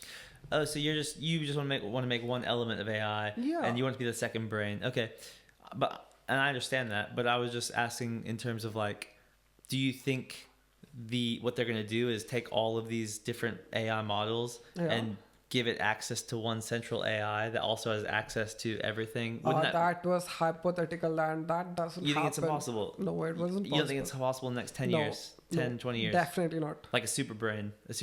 No. Really? Yeah, no. How long until we get a super brain? Super brain? I mean, like what do you... like I said, just like all knowing. It knows everything on the internet and it knows everything about every person. You don't get it. We won't get it. No. Not in next 100 years at least. I'm not sure if after 100 years, Not in next 100 years, you won't get an algorithm like that. What's stopping that algorithm from just knowing everything? Computation power. What is it? Computation power. Computer power. Computation power. I mean, like GPUs and all. Yeah. You don't have GPUs. You don't have the knowledge to make that happen at the moment. Human race doesn't have that sort of knowledge. Yeah. No. But we're going that direction eventually. For sure. I mean, we don't know how long, but we're going in the direction of like a god computer. I'll still say no. You think it's no? I think it is. I think we're headed that direction. Because before that, we all kill ourselves. I mean, the fact that I can just go live on YouTube right now. Yeah. I mean, I can just send a video of myself. Everything's live. I mean, yeah, it would have to be a computer that could just basically, it's like, so it's just basically it's monitoring the entire internet all the time. Okay, let's say one thing. So what is your phone memory space? This one inbuilt 64 gigabyte, and I use like a 256 gigabyte. Yeah, right. SD card. Do you think that is sufficient for you? No. Yeah. See, now just for a person, you need like more terabytes. Than 1 terabyte. Like for your whole life, you'll need like 20 terabytes. How many people are in the set now? Like 8 billion times. Now let's say how much memory space you need for that data. 8 times 20 is what's that? 160 billion terabytes you need. Now in order to train the data, how much GPU you need? GPU means RAM. You need RAM. Yeah, how much RAM do you need in order to train that much amount of data? I'll give you an existent record. That's a good question. I don't know. How does RAM work? Like, how much RAM do you need to train? How much Let's data? say you have 1 GB of data. Let's say you have 1 GB of, not 1 GB. Let's say you have 20 GB of data in images. You need, it takes 24 hours to train a model with 16 GB laptop. It takes 20 hours to train a model with a 16 GB laptop train to observe like 20 gigabytes, 20 gigabytes of images. Yeah. Not 20 gigs, like 7 gigs. See, 7 gigs of images takes 20 hours on a 16 gig laptop RAM computer. Yeah. So if you but tell me, is it exponential? Like if you have 32 gigs, does it just take 10 hours? If you have 32 gigabytes of RAM, does it take 10 hours? Is it just double? Is that how it works? I don't know about computers, is it exponentially? Yeah, when you go for higher RAMs, your speed increases. That's what I'm saying. So if 16 gigabyte RAM computer takes 20 hours to process 7 gigabytes of data, how long would it take a 32 gigabyte RAM computer?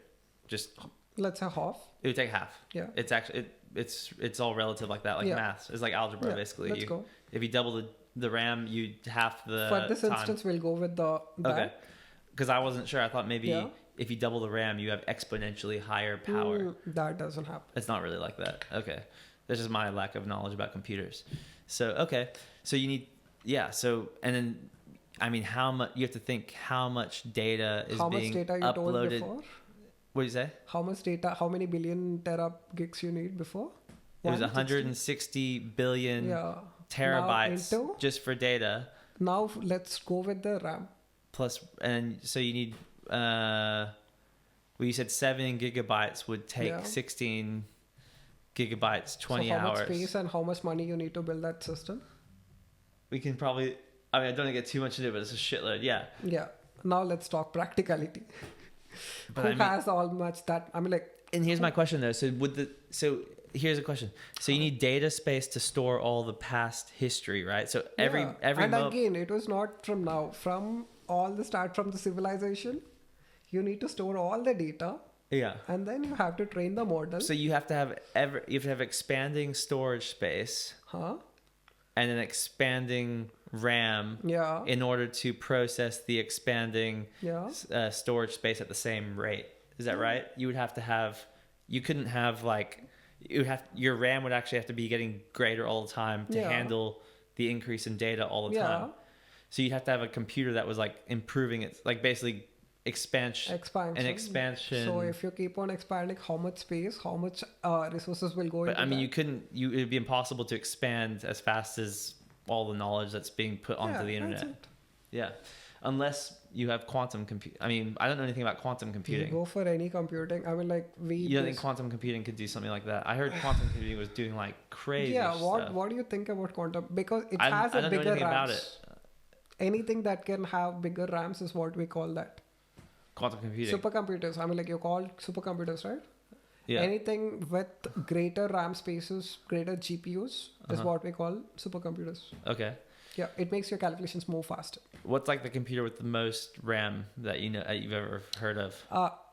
Come on. I mean, like I never had a thought of, knowing that bit of information, because whenever I need a GPU, I'll take it from cloud GPU. Maximum I use 256 gigs of RAM. Okay. Wow. I mean, like I would need to train a lot of models. So normal laptop will have like somewhere around 16 gigs. It says 32. I just bought it. That's a Mac, right? I bought it, yeah, a few weeks ago. Mac runs in a different way. I mean, like you can actually take the space from your local memory to RAM. I mean, like it has an efficient way of doing things. Mac, yeah. But if you go with normal other laptops, Uh-huh. the RAM size is fixed. Okay. Maximum 16 or 32. Okay. If you want to use it more than that, you go for the cloud RAMs, cloud GPUs. That is what we call. Oh wow! So you can have like RAM coming from a cloud Yeah. instead of from your own hardware. So you can have like use- added software RAM, or is that just like a cloud RAM? It's an extra. I mean, like It's hardware still. It's not Yeah. software. it's a hardware. Okay. It is located in some part of the world. Oh. You're using that via internet. Wow! So That's you it. can tap into someone else's hardware. Yeah, and then you can use it for your own. their power from like I could use someone's hardware power from India Yeah. here. Yeah. That's crazy. But so you're basically just using their hard Their drive hardware space. for my work. How common is that? I mean, like in AI, it is pretty common. Wow, I didn't know about that. The GPUs, that is what we use it. That's crazy that you can just like tap into someone else's hardware across the world, That's the but use it for. ChatGPT, And they basically just give up that hardware's brain For- to yeah. you. Or they give it up so you can use it completely. Yeah, that's it. Wow. Wow, man, that's gosh, I feel like I could. I mean, there's so much to learn. I don't know any. I mean, I hope I'm asking some interesting questions. You have to realize, like, most of the people that might be listening to this might not know anything about this, just like Yeah. me, and I don't really know anything about it. I'm just asking. I'm just thinking about what you're telling me and trying to ask. Yeah, I mean, like I use like 256 gigs. That's most for my cases. But yeah, Use it depends on- 256. 256 That must be nice and fast. that was fast. I mean, like I like when things get fastly done. Yeah. I don't want to wait for 20 hours to train Yeah. some data.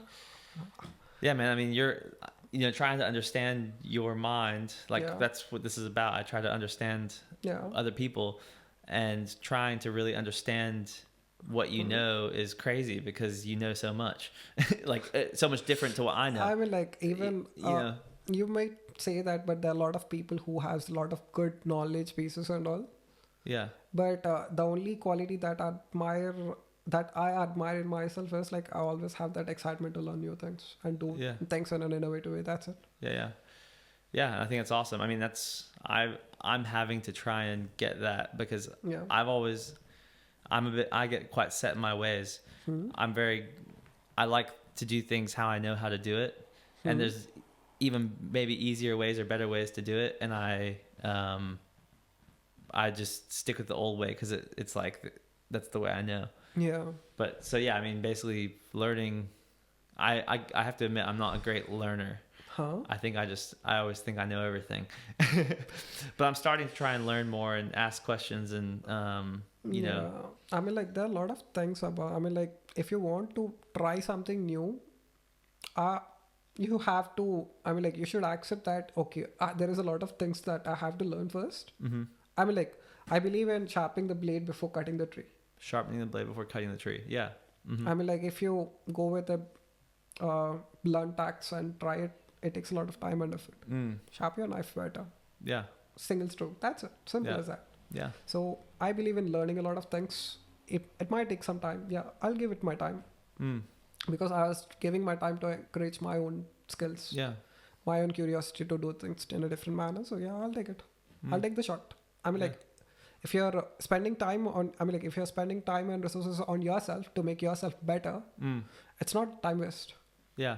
Even if you fail, you fail it good. Yeah. It's better for your life. Yeah. And that's why I'm doing this whole podcast as well, because I really feel like I learned a lot from other people. Yeah. Like I've learned a lot in this conversation already, even about that you could outsource your hardware somewhere and be using that, or about Hinduism, or about situation in India. I mean, yeah, I've learned a lot in this just chatting with you. Yeah. And I think the reason I did this was because I was like, well, imagine not everyone has access to good conversations. Huh? Yeah. I'm sorry for adjusting. Okay. Yeah, not everyone has access to good conversations. And that's the reason I started this, because I was struggling to have good conversations at work. You can't have a good conversation like this at work. Yeah. It's just like, oh, hey man, how are you doing? You know, like, oh, you having a good day? It's so basic, and because you're stuck doing all the other tasks, you know, and your boss is like, hey, stop talking, go do the work. Or, you know? So it's just nice. I thought, hey, instead of just going to meet and have a coffee or whatever, I'm gonna basically try to have these conversations, and maybe other people can benefit from them, you know. So yeah, that was a good idea. I mean, like, see, end of the day, if you're doing some things that you like, I believe in this, Abba. If we're doing something that we obviously like it, in doing in pursuing as a career or something like that, and if you're really serious about it, do it. Yeah. Don't force you to do some things that doesn't let you actually concentrate on your true potential. Yeah. I mean, like, the only way you can actually unlock your true potential is when you're doing something that you really like.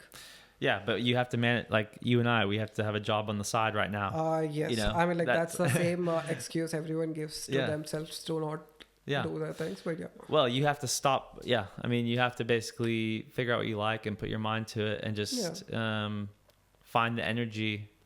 It's hard because lots of time people are tired from work, but if you can find the energy to invest your time into learning something on the side, then you can start moving forward. Like, if you see a lot of billionaires these days, nobody has their family backing.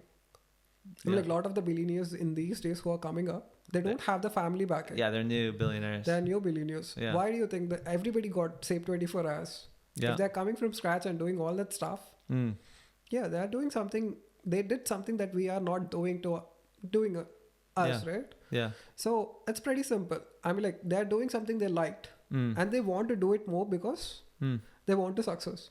Yeah. Simple facts. Well, the thing is that the billionaires, they're obviously creating a product or something that people want. And the thing is, how do they become billionaires? Well, other companies and governments decide, ooh, that's a good product. We need to put money into that and help them grow. And then people start buying it. Yeah. Yes. So if you have a good enough idea, then then you might start getting some investment or something like that. So always keep going with ideas. And that was one reason I got deterred from this podcast. I said, man, there's so many people doing podcasts already. I was like, you know, how am I going to compete? But I just thought, you know what? Maybe it's possible that people like my style of conversation better than another. You know, you just don't know. Maybe some people will learn better from this podcast than a different podcast. Yeah, because there's different levels of podcasts. Some people are talking like all technical, you know, and some people, it just depends. Some podcasts are more accessible for some groups, and some podcasts are more accessible for other groups. So I guess I'm just trying to make a podcast that's accessible for a certain type of group. Yeah. That actually, it's a very good idea that what you're doing. I mean, like, you're calling people who who are in regular lives, knowing their lives better, how their cultures are there.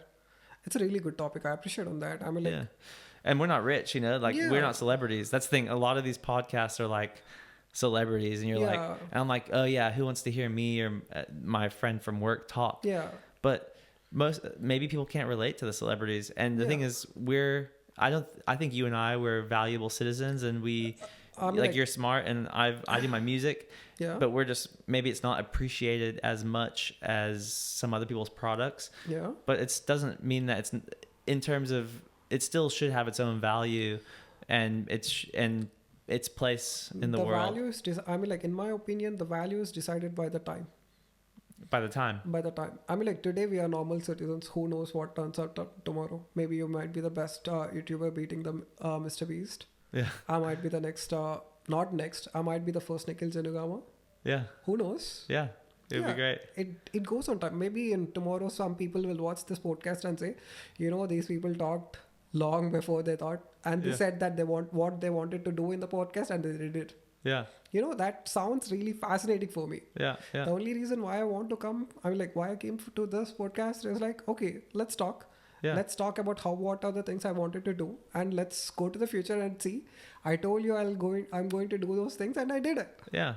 That gives you a satisfaction, like a satisfaction of achievement. Yeah. A relief that I was doing in a good path and all.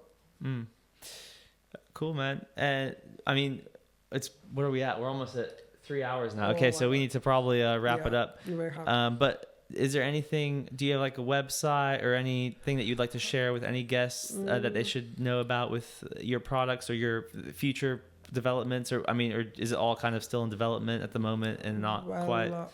Actually, I'll write my blogs on my LinkedIn, most of my blogs. About my product developments, the research which I do and all that stuff. So Nikhil Janugama, NikhilJanuGamu. That's my name. Okay, so Nikhil JaNuGaMA.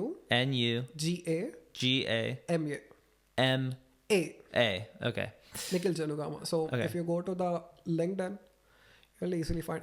Type my name in the Google. You'll get first link with my LinkedIn and followed by my other profiles. Yeah. Well, if anyone's interested in Nikhil's ideas for his AI, which he's talked about, I'm sure he can only talk about it in limited ways with me because of my lack of understanding. But if anyone likes his ideas, it's Nikhil Janugama. Nikhil Janugama on LinkedIn, and you can follow his vlogs. Blogs, was it? LinkedIn posts, and I basically update all my research on LinkedIn because I was trying to make a team of people who wants to make human lives better. Yeah. So if someone is interested in writing programs or who are, they don't need to have any experience in programming and all that stuff. Yeah. They just need to have that excitement to learn new things. Okay. If they got that, I might teach them how to do that stuff, how to learn coding, how to do this stuff. Okay. That's not a big deal. So there you go. Nikhil said if you are interested in any of this stuff and you'd like to learn, would be interested in possibly helping you. So that's very nice. Awesome, Nikhil. Well, thank you so much. And if you know anybody that you think would be interested in coming on the podcast, it sounds like you have a quite intelligent group of friends around you, I imagine. If you know anybody that you think would be interested, let us know. Yeah, and definitely. In the future, we'll have you on again because I think there's so many topics that we haven't even really covered yet. I mean, we've covered some topics, but there's probably so many more questions we could ask. Yeah. Or we could ask about developments that are happening with your program or anything.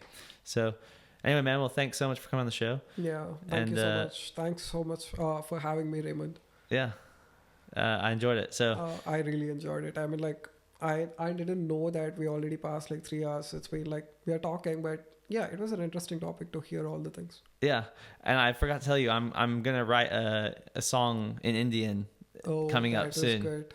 Stay posted. Granada Drive, which is my alter ego for my music. I'm gonna write a song in Hindi. I have he inspired by some stories that Nikhil told me. So I'll definitely be posting that soon, and you might hear it in the next few months. All right. Well, thanks, guys. Well, see ya. Freedom worldwide. All right. Signing off. Signing off. Do you want to say anything in Hindi to any? Malikaludam. Malikaludam. Kaludam. Kaludam. Yeah. Okay. Awesome. Thanks, guys. Bye. See ya.